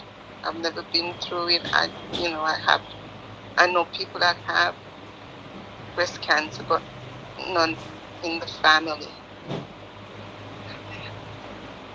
So it's kind of a difficult time for me now. I'm kind of waiting on the doctor to write the prescription for me to go in and have myself checked. So it's kind of a difficult time for me worrying about, what the outcome is going to, be. Yeah,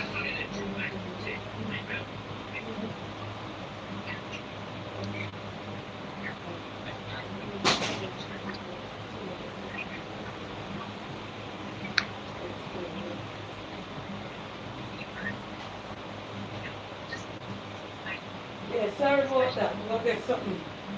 Yes, what you say now? Sorry about that planka shop. Me da forget something in my system. Yeah.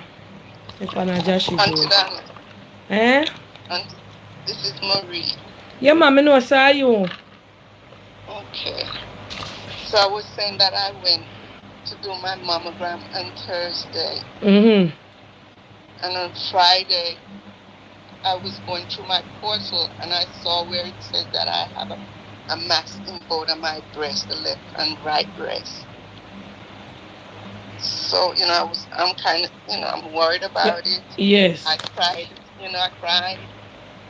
And, I called a friend of mine that's going through the same situation. And, she's had cancer for a long time. So, she kind of talked me through it and said,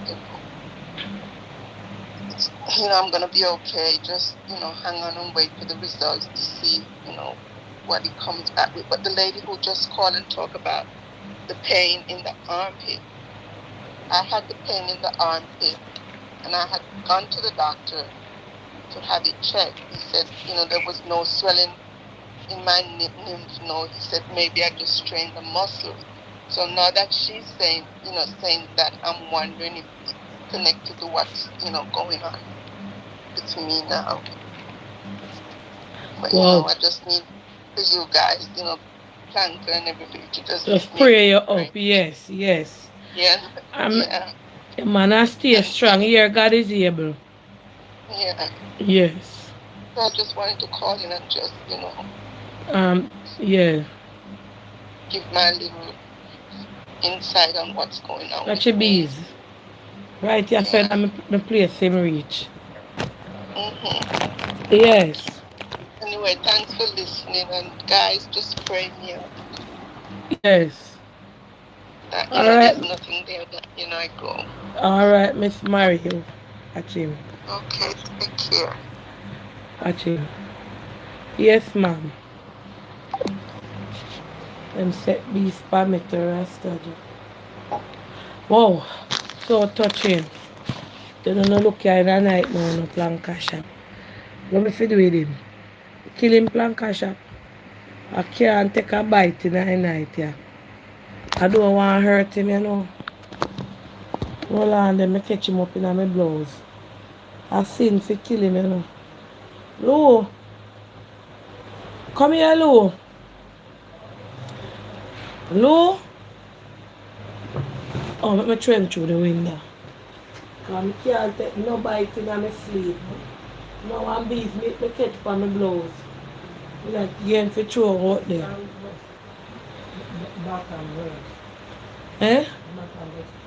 No, the tray you have to throw it in. The ice tray. Them set these for me. I put him outside.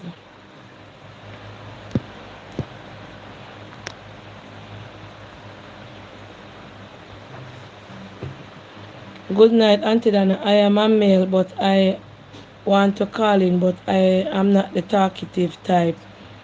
I am battling prostate cancer. I was up and normal going about, and I felt my pressure just keeps going up and down, up and down, up and down. I went to the doctor and he sent me to do some tests. He sent me to do one of the tests that I never like to do, a prostate test, and it came back positive. So I am going through the motion. I don't want to call him. Men are supposed to be strong, but tonight I feel weak just listening to everybody. I wish I never even found out about this because it's affecting me mentally. So may I tell you the man them up on the line. Well, let me read some message, Planka Shop. Good night, Auntie Dana. I lost my sister to cancer last year. I was with her through the whole process. Sometimes she was crying with me, asking me to help her, and I was helpless. All I had to do was pray with her and hold her hand through the whole ordeal. I wouldn't wish cancer on my worst enemy. Oh.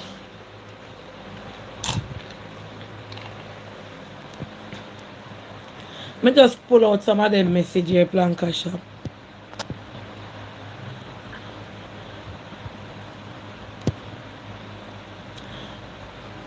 Good night, Auntie Donna.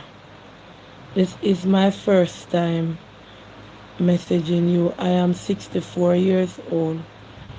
I was diagnosed with breast cancer at first. I cut off both my breasts. Good night, Auntie Donna. It's my first time messaging you. I am 64 years old. I was diagnosed with breast cancer and I cut off both my breasts. And I felt that it left me, only to find out 2 years ago that I have cervical cancer and I should remove my womb, which I declined to do. I am now on chemotherapy. Auntie Donna, you are a lifesaver to me. I have donated to you quite a few times. And tonight I am sitting here and thinking that I know that I might not make it out of this one here because it is eating me away. My children are my strongest backbone.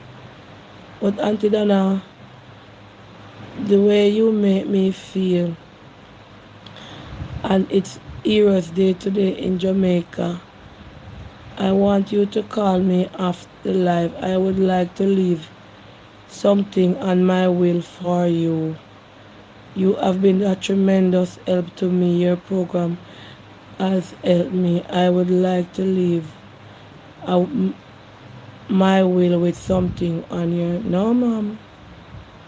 I don't want anything, ma'am. Give it... No disrespect. No disrespect.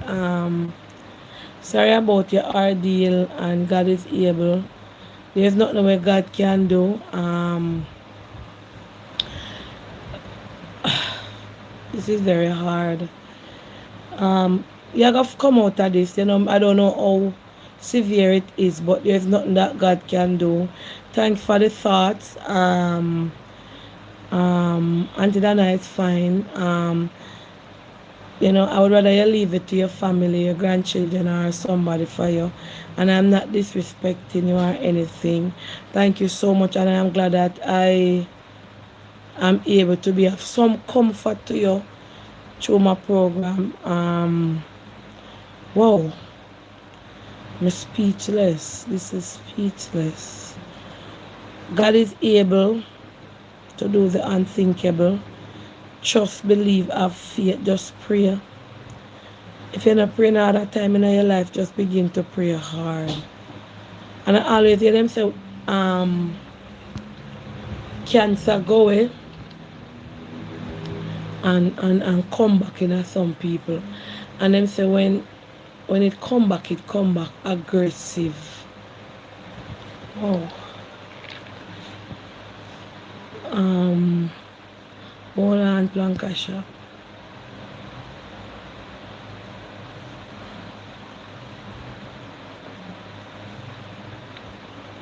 Whoa. Thank you so much for the offer, but I'm fine. God bless you. You're gonna be all right. You're gonna be fine. Thank you for listening to the program. Thank you for finding strength over here. God is able. I'm speechless. I don't even know what to say. I'm just gonna pray for you. And you're gonna be all right. You're gonna be all right. You're gonna be all right. God is able. God is able. God is able. God is able, mom. God is able. Whoa. Oh, Jesus. Sometimes I say, Hold on, Planka shop.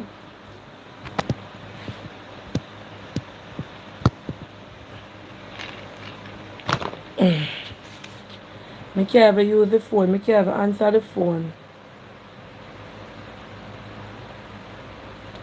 Let me come out of WhatsApp and go back in because the phone is not swipe.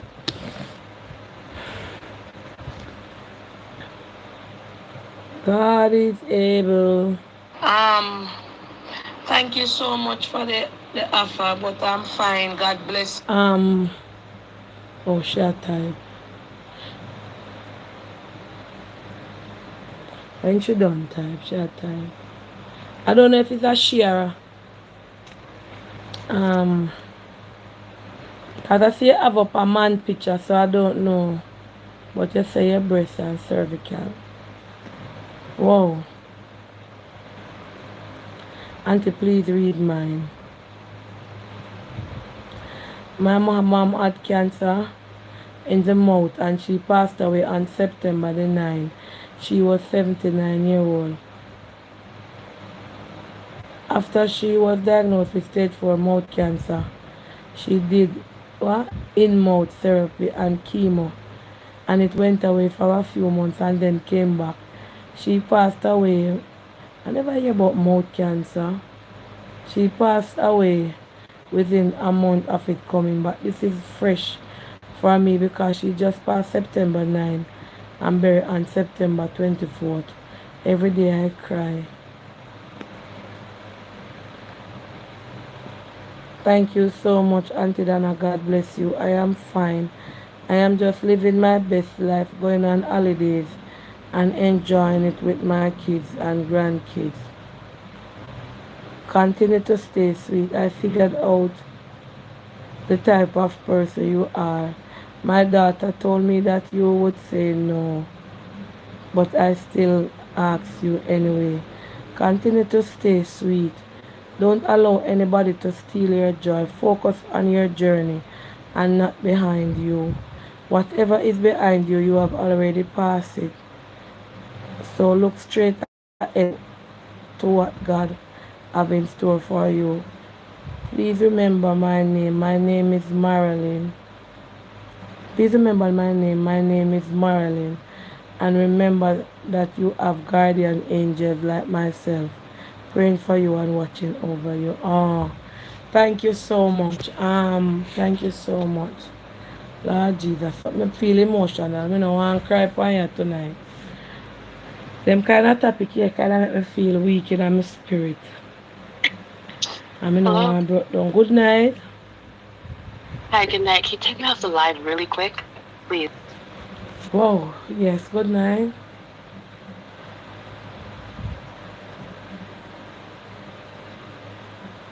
Mm-hmm.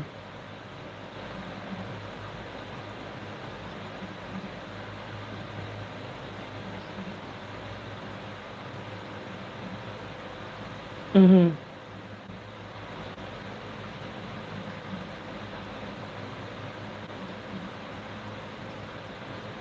Wow.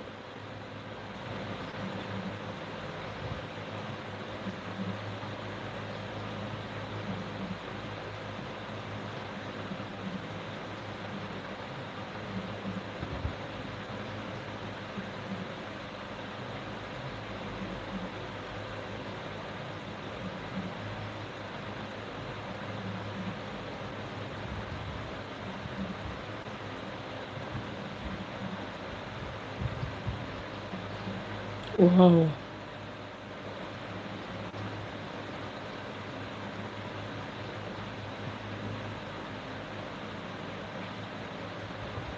So what do you do to get cure for it? So what is the treatment? So why don't you share it with others on the live?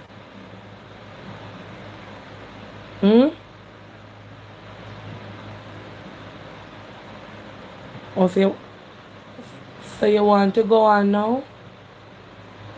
Put you on now? Okay. Okay, alright. So there's a lady. Go ahead. Okay. So I just want to say, for anyone with any diagnosis or anything that they're worried about, the first most important thing, stop worrying. I know it sounds really ridiculous, but the way our body is set up, worrying, stressing out, crying, all of those things are stored in our organs, and it actually causes inflammation, which causes cancer and other things, not just cancer, a lot of diseases. The main point is we have control over this cancer and pretty much every disease that we're facing in our society right now. I'm taking a breath because this blew my mind and I cannot believe it's true. I've met several people over the last few weeks who have came and done this treatment that I am doing right now, who have overcome prostate cancer, breast cancer. The list goes on and on and on.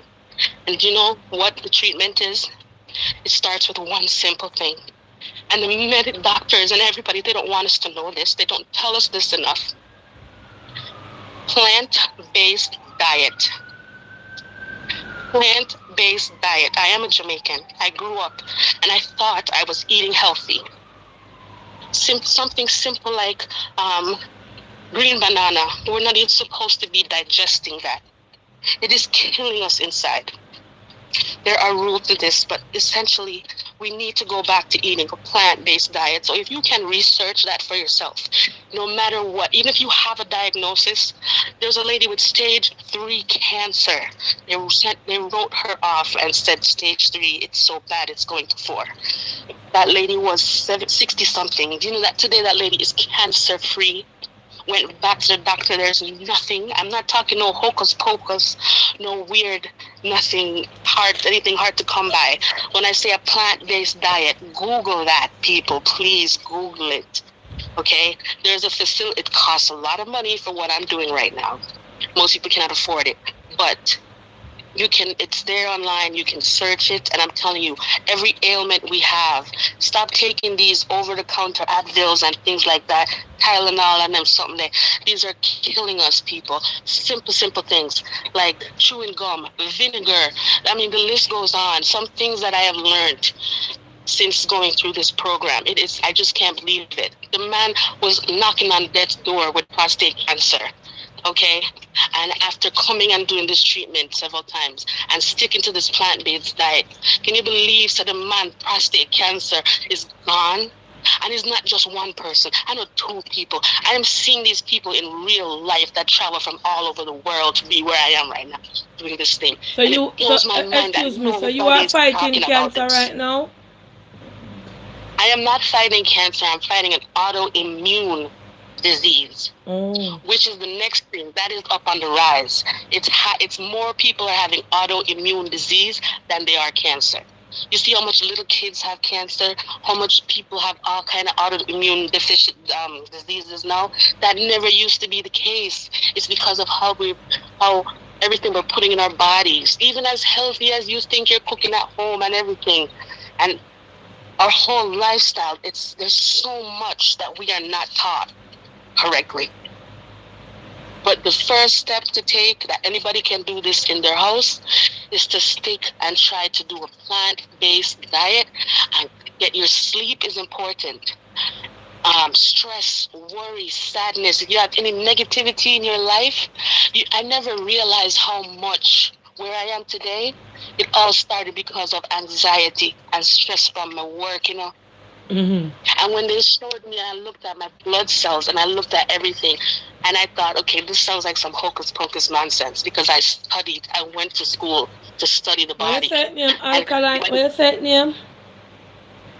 Plant-based diet. Yes. So right now I have been eating completely as a vegan. I have no animal products at all whatsoever. I don't eat. Vinegar is gone. Even the seasoning them, like curry, you have to make sure there's no like mustard in it. I don't use condiments anymore. No ketchup, anything. I have to make it myself. Okay. It's canned things in a can. Oh gosh, they're killing us so easy. I love my tin mackerel, and I can't go back there again. Can't. I love my saltfish, but man, it's not worth it. It's not worth it because it's still flesh. We have too much flesh in us, and our body is not built up for it. And the worst part is, the more we eat those things that we think is normal and ready and easy for us, like our rice. Look at that, rice and peas and coconut milk, rice and peas. Easy, healthy dish. I didn't even know. I didn't even realize that the kidney bean with the rice and the coconut milk, our body can't even though we've been eating this for generations. Okay, over time, it's little things are happening inside of us that cause cancer cells, and we don't know. So when we get stressed out, we have a bad divorce, we lose somebody, we have death, and we worry about it, and it stays inside, and we don't deal with it. It festers, and that stuff impacts us more than the actual, say, bad habits and things that we do. Like this lady told me, eating 2 eggs is like eating 2 eggs in the morning for breakfast is like smoking a pack of cigarettes for the day. Can you believe that? I thought that was completely crazy. 2 fried in the morning is just like smoking a pack of cigarette. 2 fried egg. Whoa. And especially if you're listening to me and you're living in America or England or Canada, you have to be aware, because the way how these things are mass produced, it's really, I'm telling you, it breaks my heart. And if you notice, when you go to the doctor, all they do, they talk about, well, this is what the cancer is causing. This is happening because you have the cancer. Oh, you are a diabetic, so now you have diabetes. So because of your insulin and this. But nobody, and they're going to give you, chemotherapy.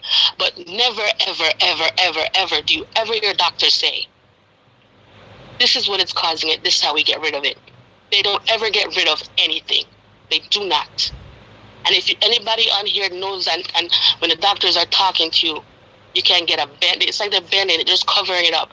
Oh, your head hurt you? Here, take the Advil here, the Aleve, the Tylenol. Things like that. Nobody ever says to the root cause of why your head always hurt you. Yeah. Your foot swell up like this. Oh, probably because you're retaining water, or your sugar. Why your sugar so high? This and that.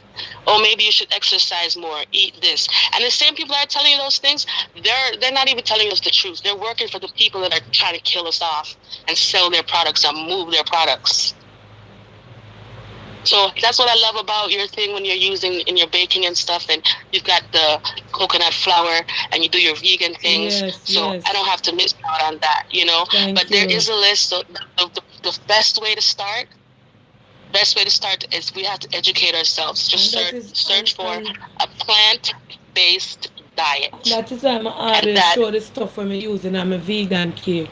Sometimes people say, why you always show where you're using your vegan cake? I always show it for people who go up and who allergic to certain things.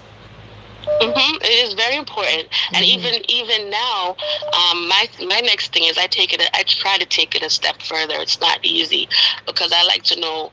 Not because I'm nosy, like when I'm going shopping, I like to read the label, because even though they say, okay, this is non-GMO, it's vegan appropriate, but when you read the fine print, it's like, which company is making it? Is it really vegan? True. Is it really safe for me to eat? So it's like, no, I can't trust them, even though they're just selling. They're just selling what they're trying to sell. So there's so much more to it. And I wish, if I could afford to just pass this knowledge on to the world and share it with everybody, I would. And one of the doctors here, the nurses here, she was like, God has a purpose for you, and separate from what you thought. And I just have a feeling that there's more to come from this.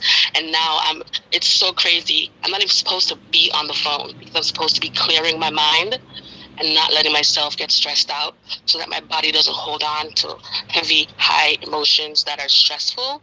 But I had to check in on to see what was going on at your page. And I heard this, and I was like, I have to call and tell this to somebody who needs to hear this, because when I came here, I was a wreck. They told me I was like knocking on the death's door. And the funny thing is, the day before I came in here, I was in the hospital. 2 days before that, the regular, normal hospital. And they were like, go home, send you home, whatever. Here, you want some drugs? We'll give you some stuff. That's it. Came here, and they were like, okay. It was just a matter of like days before you like had a heart attack or something. And this stage went from this to that, and they're explaining to me what's going on. I'm like, holy heck, this explains why I'm feeling like this. And I cried, but I got over it. I worked through it step by step. So people, we have to remain strong in faith. We have to trust in God, no matter how devastating it sounds. But I'm telling you, this is so powerful. Like, the Bible tells us how we need to take care of our body. The cures to these things are there. And as much as we did this and our whole lives we've been living a certain way, is the same way our body was made to heal itself. So same way how the cancer come in is the same way how it can go out. So it's not a death sentence. We just have to work at it. I thought this was just like some fairy story. I'm like, there's like really, really, really, but I can't, I've lost count now.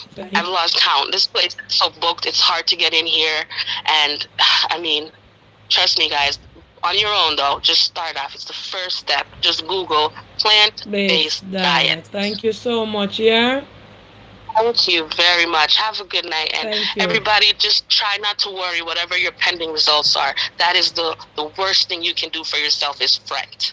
All right. Okay. Thank you. Have a good night. Yeah. Yeah, bye-bye. Hello? Good night. Find me that call you the other day, but I never get you. Live.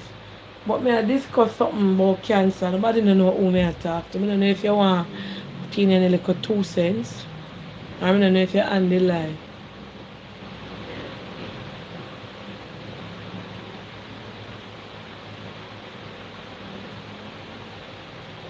Oh. Oh, yeah? You never know that. From when?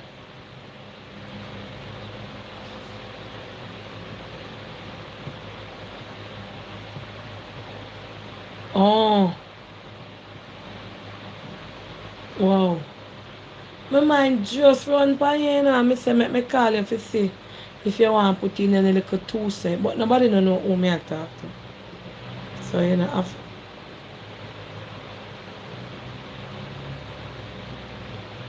alright, I'm going to give you the opportunity, you hear? So you're going to depend on the live now. Alright. So good night guys. We have Miss Princess Bashore and me was talking on the live. While the lady was talking, my mind ran on her. And me just call her. And she too is a cancer survivor. So me just want her to put in 2 little words. Go ahead, Miss Princess. Hi, good evening everyone. It's been a while since I've interacted with you all. But I'm here and happy Heroes Day to you, Donna. And I wanted to call you today and but you were on the live at the time. I wanted to say congratulations to you and I'm always proud of you and I love you from so far. I may not be the one to be there always, but I care and I watch you and I appreciate what you continue to do. Yeah, so yes, on myself, I'm also a cancer, 3-time actually cancer survivor, and one of them is a kidney cancer, and I am now living with 1 kidney since 2014, and I also had a tubal that takes the blood from the body to the heart. Had cancer there, it was fixed, and in 2017 again I was diagnosed with lung cancer, and they removed that, and I'm still living with it because now there is a recurrence where there are 2 more nodules that's there we're monitoring right now. So I'm back from my 6 months checkup at the Princess Margaret Hospital to back to a 3 months because of it's there and it's growing. But I want to tell everyone that it is, I just hear someone said it is not a life sentence. And I've always been the one, I will never let any sickness, no cancer define me. I continue to live. I live today and like there's no tomorrow. I live today and I plan for tomorrow. And, I go back and I remember the first time when I was diagnosed with cancer, and I came out of the doctor's office, and when I got into the elevator, I said, well, God, that's your problem, not mine. And, like I'm talking to a friend or somebody, that is your problem, not mine. Because when it comes to something such as a cancer and so forth, someone may see it as, some people may start to worry and they fret. And do you know that when you went, not just cancer, but when a person is sick or diagnosed, whether it be AIDS or whatever, the number one killer is that when you start to worry. And so I chose not to worry. And, I have 3 of my grandchildren that I am taking care of, that I grow up. And, and with my work that I do in the community, working with women and with youth and so forth. And I feel that God had put me on this earth for a purpose. And I also said to him, my work is not yet done. He put me here for a purpose, and I don't believe that I've accomplished that. And I also let him know that I am not afraid of death, because you see, my relationship with God and the relationship that I have with God, it allows me to be comfortable and comfortable in myself, that I am not afraid of death. What I was afraid of, and I asked God, I said, God, I have these 3 children that I'm growing up, because my children are all grown, and I now have these 3 grandchildren taken care of. And I said, I just want to make sure they can handle themselves, because they are crown of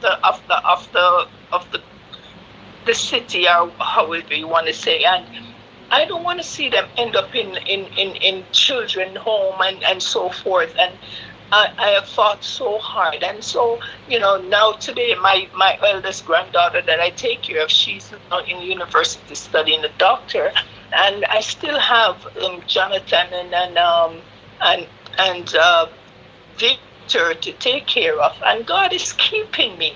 People look at me, and then I also said to him that I want to be the one to bury my mother, not my mother bury me. And so these are the things that I talk to him about. And the doctor, at the time, my mom was in Jamaica and she wanted to come up for the surgery, and the doctor told me I did not have 2 weeks to live, because that's how long it was going to take my mom to come up, get in the fair and everything. And they said I didn't have 2 weeks to live. And we pushed it forward, and my mom was able to come up. And by the time my mom got here, and, I came back out of the hospital, and by the time I came out of the hospital, in a space of days, they had to rush me back to the hospital. I get to the hospital, and they because this is my kidney has deteriorated. Now it's starting to hemorrhage out and stuff like that. And when I get to the hospital, they took me down to do a test. And by the time I did the test and get back to the room, and the porters were going to put me in the bed, there was another set of porters saying, no, we got to go now. And they had to rush me to surgery. And I thank God, 4 hours, I don't know how long it takes, but 4 hours. And I thank God. And people said again, as cancer survivor, I have a lifespan of 5 years. And I want to give him all the glory and honor that today since 2014 and we're 2022, and I'm still standing. Amen. And people said, Princess, you don't look like someone that have cancer, and like, how does someone look that have cancer? I will not again let it define me. I have a job to do, and I'm going to do it to the best of my knowledge and ability. And you know what, again, I always said this. You see, every day that I get up, it's just like surprised. And I'm surprised because I didn't have to wake up. You understand what I'm saying? Yes, but God give you grace. I didn't have, and mercy. yes. So it is a new day, and I thank God. And sometimes I go through, there are the depressing part of it again. And the way I'm saying it, it may sound like, okay, it's all, no. I have days that I am rest. One of these days are when I have to go every 3 months to the Princess Margaret Hospital. And by the time I'm done there, I come home and I'm so depressed. I don't know if it's because of being around all other patients and seeing their situation, or is it because, am I saying why me? I don't know what it is. But yes, there are days that I am down, needing someone to talk to, and not again, you have the time again when I have certain pains, because even my ribs, to get to the kidney, they had to cut my ribs open. So right now, I have like a metal where they have to build my ribs back together. And sometimes I get some pain and discomfort. I really feel like I'm not going to make it to see the next day. But I can't tell anyone that because, I don't want to, but these are the things that I go through. So, and this is why I always keep me in your prayers, and as I pray for myself. But that is my story, and I'm still on the fighting it, and I'm going through. And again, I will not let cancer define me. Amen. And it will not control the way I live my life and continue to be there for others. So if you are out there and you're going through this, as we are also closing in on Breast Cancer Month, I know a lot of women would be, and gentlemen, please, you need to go and check yourself as well. Men do cancer. They're not calling, they're afraid. But again, there is nothing, there's so many. The first time when I was diagnosed with cancer and I put it on the Facebook asking people to pray for me, my family were, take it down, man. Yeah. And says that I didn't buy it on myself. Whether it was AIDS that I have, I didn't bring it on it's the sickness, I didn't buy it. And so it's nothing to be ashamed of, people. True. So if you are there and you're going through a situation, sometimes prayer, doesn't have a thing to say.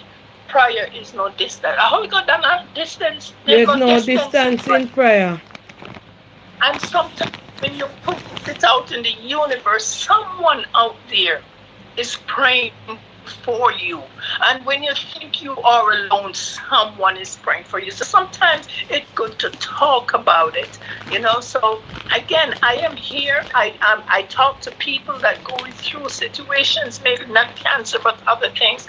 And I am happy to share with them, tell them my story and other things that I've gone through throughout life. So if you're out there, find someone and talk to your doctor. And remember, guys, having to talk to a psychiatrist does not mean you're a mad person, or and nothing is wrong with that. When I came out of the first surgery and the doctor stopped me from working in the community and stuff like that, I was home and I was so depressed. I didn't want to get out of bed, and it was oh my goodness. And I just talked to my doctor about it, and then he hooked me up with a psychiatrist, and I had about 4 or 5 sessions with him.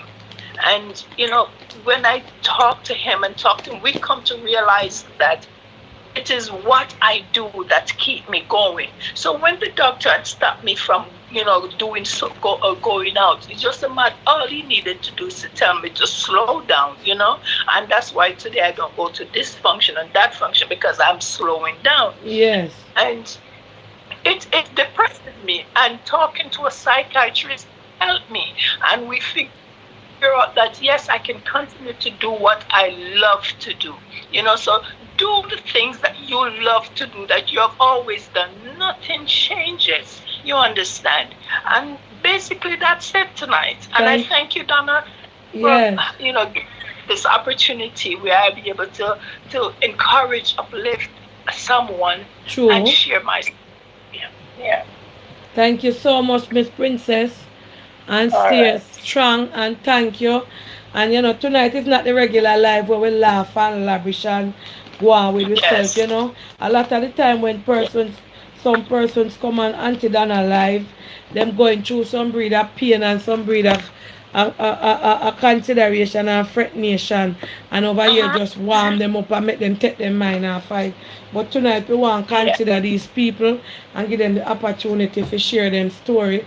I noticed, I don't know why the man them are hide tonight. All of the man them gonna hide, and a lot of men out there are afraid to go out there and take the prostate test. May I beg you and the prostate, and gentlemen, the prostate test is not like what it was once, but like before, where the doctor now will insert whatever their finger or they have different other ways of doing it now. Yes. So you don't have to be afraid. Don't be ashamed. Don't just do it. And if you feel that you're out there with cancer, talk to somebody. Don't be afraid. Call in, share your story. Maybe there's a doctor out here that can help you if you don't already have a doctor. Or maybe you're having symptoms and you're not sure what they may be, because you see, I have those symptoms. I have the back pain, and I have all these things, and I figure with age and then having children, and then I had a car accident, so I figured this is an after effect of an accident that happened years ago. But it's only to find out it was my kidney. That was because the doctor says this could not be something that happened over a year or two. I must have had this years, and it did grow and grow and grow till it couldn't save anymore. You understand? So when you can save your life by talking. So call in and don't be ashamed. There are other gentlemen out there who might want to hear your story. And by hearing your story, they might want to help themselves or help others around them. You understand? So I encourage you, gentlemen, call in and tell your story. Even if you don't have a story, you have a certain feeling. Come on, call in, explain the feeling that you're feeling. Maybe there's a doctor on the live who will be able to say that, comment and say, check yourself. You understand? And if you don't want to do that, just get a doctor, check yourself, call your family doctor and make that appointment. All right. Thank you, Miss Princess. Yes. All right, God bless. Ladies, wanna ask your husband, I wanna encourage your husband or your spouse to go and do the test, because right now a peer ladies are calling. All of the little 10% of man over here afraid. Because two were message me the text for them send afraid text. That mean they're afraid text. Them afraid to call in. Good night. Hi, Auntie. Yes. Good night. I wanted was to call in earlier on up when the breast lumps were discussing, but I still can share my story. In 2009, I did my self-breast examination. Yes. And I found a lump in my left breast. So I called my gynecologist and made an appointment. And he was able to confirm that there was a lump there for real. But he sent me to the to the breast cancer doctor, and she did a biopsy, and the result came back that it was benign, meaning it's not malignant. So it's not all breast lump are dangerous. I just wanted was to put that comfort out, that sometimes you can have 5, 6 lumps and they remove it and they test it and it's not cancerous. So it's good to do your examination and find the lumps early, but it's not something that people need to worry about immediately until they get back the test, because sometimes what happens to most people is the worry send them into depression and get them even more sick, and then to find out that it's not so dangerous. So I wanted was to encourage some of those ladies before who was worrying. There was a lady who called you that she found a lump and she's worried, but doesn't need to worry just now. Just go and do your the test, and then the result you deal with it after. Secondly, the lady that was talking about the plant-based diet, it's good to try, because you know what happened, Auntie Dana? Sometimes you might be eating these things. All right, take for instance, like for me, 2004 to 2005, I was diagnosed with rheumatoid arthritis. And I had been hospitalized for 6 days in the hospital. I was sore to the touch. They could not touch my flesh the way I was inflamed. Inflammation took over my body. I could not understand what was happening. The doctors could not understand what was happening to me. I was swollen. My feet was like getting black, like circulation problem. But they did all these different tests. Every test that you can think of, they did it. Then a team of doctors came back around a round table talk and discussed all the different tests that they did, and they came down that I'm having rheumatoid arthritis. So I asked them, what is it that caused this flare up all of a sudden? They don't know. And anyway, when I came out of the hospital, I started to do my own research, and people need to start to do research on their own. Just don't take doctors' advice and just sit with it and accept it. You have to discover things on your own. I started to do my own research. I bought a laptop and I started to do my own research. What kind of food could cause these flare-ups and stuff like that. Auntie Dana, do you believe that if I eat spinach, my big toe start to hurt me? Your big toe? Yes. Yes, they call it gout. When some people start to feel this pain in their big toe, you have to check. There are certain types of food that you might be consuming, and it causes your uric acid to flare up in your system, and that's what causes gout. So people need to do their own research. When you start to feel certain pain or certain things in your body, start to figure out what did I eat yesterday or what did I consume today, and find out, and then you start to test it. You know what else again? I stopped eating dairy products totally, because that was one of the main culprit that was causing me to have rheumatoid arthritis. You better believe it. You see, pork, I love pork, but I cannot eat it. The moment I eat a piece of pork, my whole body starts to tingle, and then I start getting pain. I have to eliminate all of those things out of my diet. Meat, pork, beef, oxtail, everything. Only chicken and fish I eat, and vegetables and fruits. So people need to sit back and find out, when you start to have certain pains or certain symptoms, you need to realize what you are eating, because no matter how we grow up on pork and eating this and that, after a while your body starts to reject these things, or it starts to cause inflammation in your system. So what I did, after they put me on these narcotic medication and they sent me over to join the rheumatologist clinic, and I've been going there maybe 3 times. Everybody who's on the live who know about methotrexate, prednisone. Those are very high medication for pains and for cancer patients. So just to show you the severe pain that I was in with the rheumatoid arthritis. And I start to do my own research, Auntie Donna, and I just dismissed myself from that clinic. I think I went there twice, and when I went, they have to send me over to the lab to do lab work, blood work, before I can see the doctor. So one day I said to the nurse, why is it every time I come, I have to go to the lab to do a blood work before the doctor can see me? She said, my dear, yeah, and all these eye narcotic medication, we have to see if it's affecting your liver and your kidney. I said, really?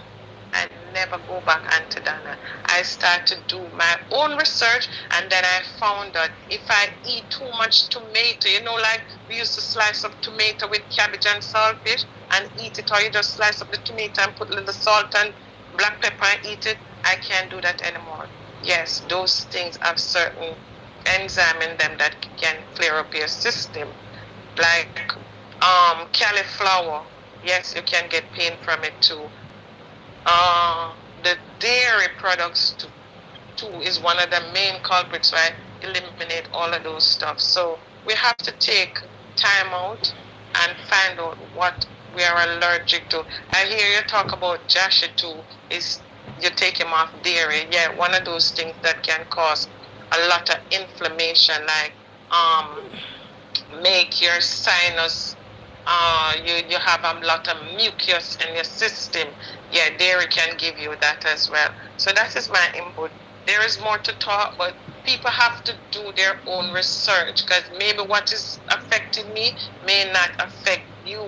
So people have to figure out what is really causing your illness. And the most thing, just eliminate the stress. Stop worrying about certain things. Just go live your life. Auntie Donna, I was actually crippled up. I could not walk with the rheumatoid arthritis. I'm telling you. And from the day I start to eliminate all of these things from my diet, I am fine. I can run, I can jog, I can do everything. Yeah. Wow. Yeah, so we have to take note of what we are putting in our system. As the lady was talking about plant-based, so I just use almond milk, cashew milk, coconut milk, and stuff like those. And yes. Like cheese, over here you can get non-dairy butter, you can get non-dairy, everything you can get, non-dairy ice cream, everything I buy in non-dairy product, and eat a lot of fruits and do a lot of juice, carrot, beets, and all those things. You just juice them. You pineapple and all those things. You just juice them with the juicer. No water. Just extract the natural juice and you just drink it like that. And it's very good for your immune system, and you feel much better.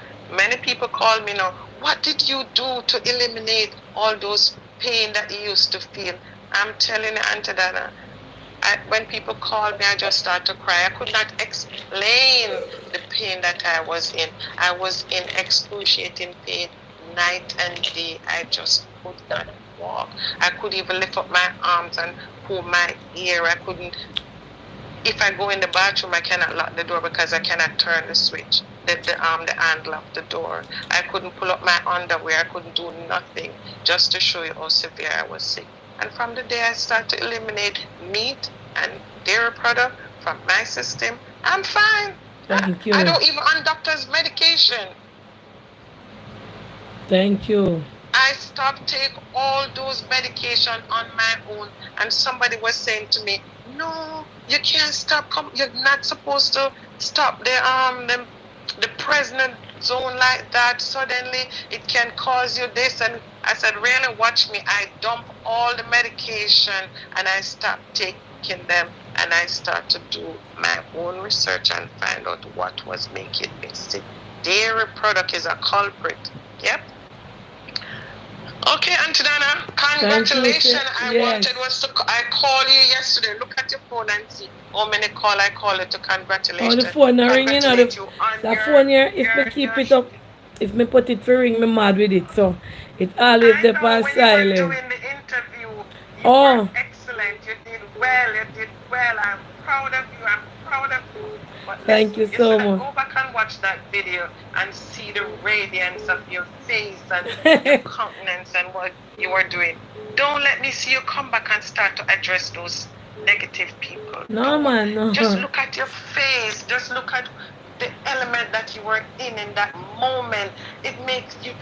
I'm telling you, I just glued to it and look at your face. See how you was just looking pleased and beautiful. Go back. Yes. Watch. Anytime you hear anything negative, go back and watch your face.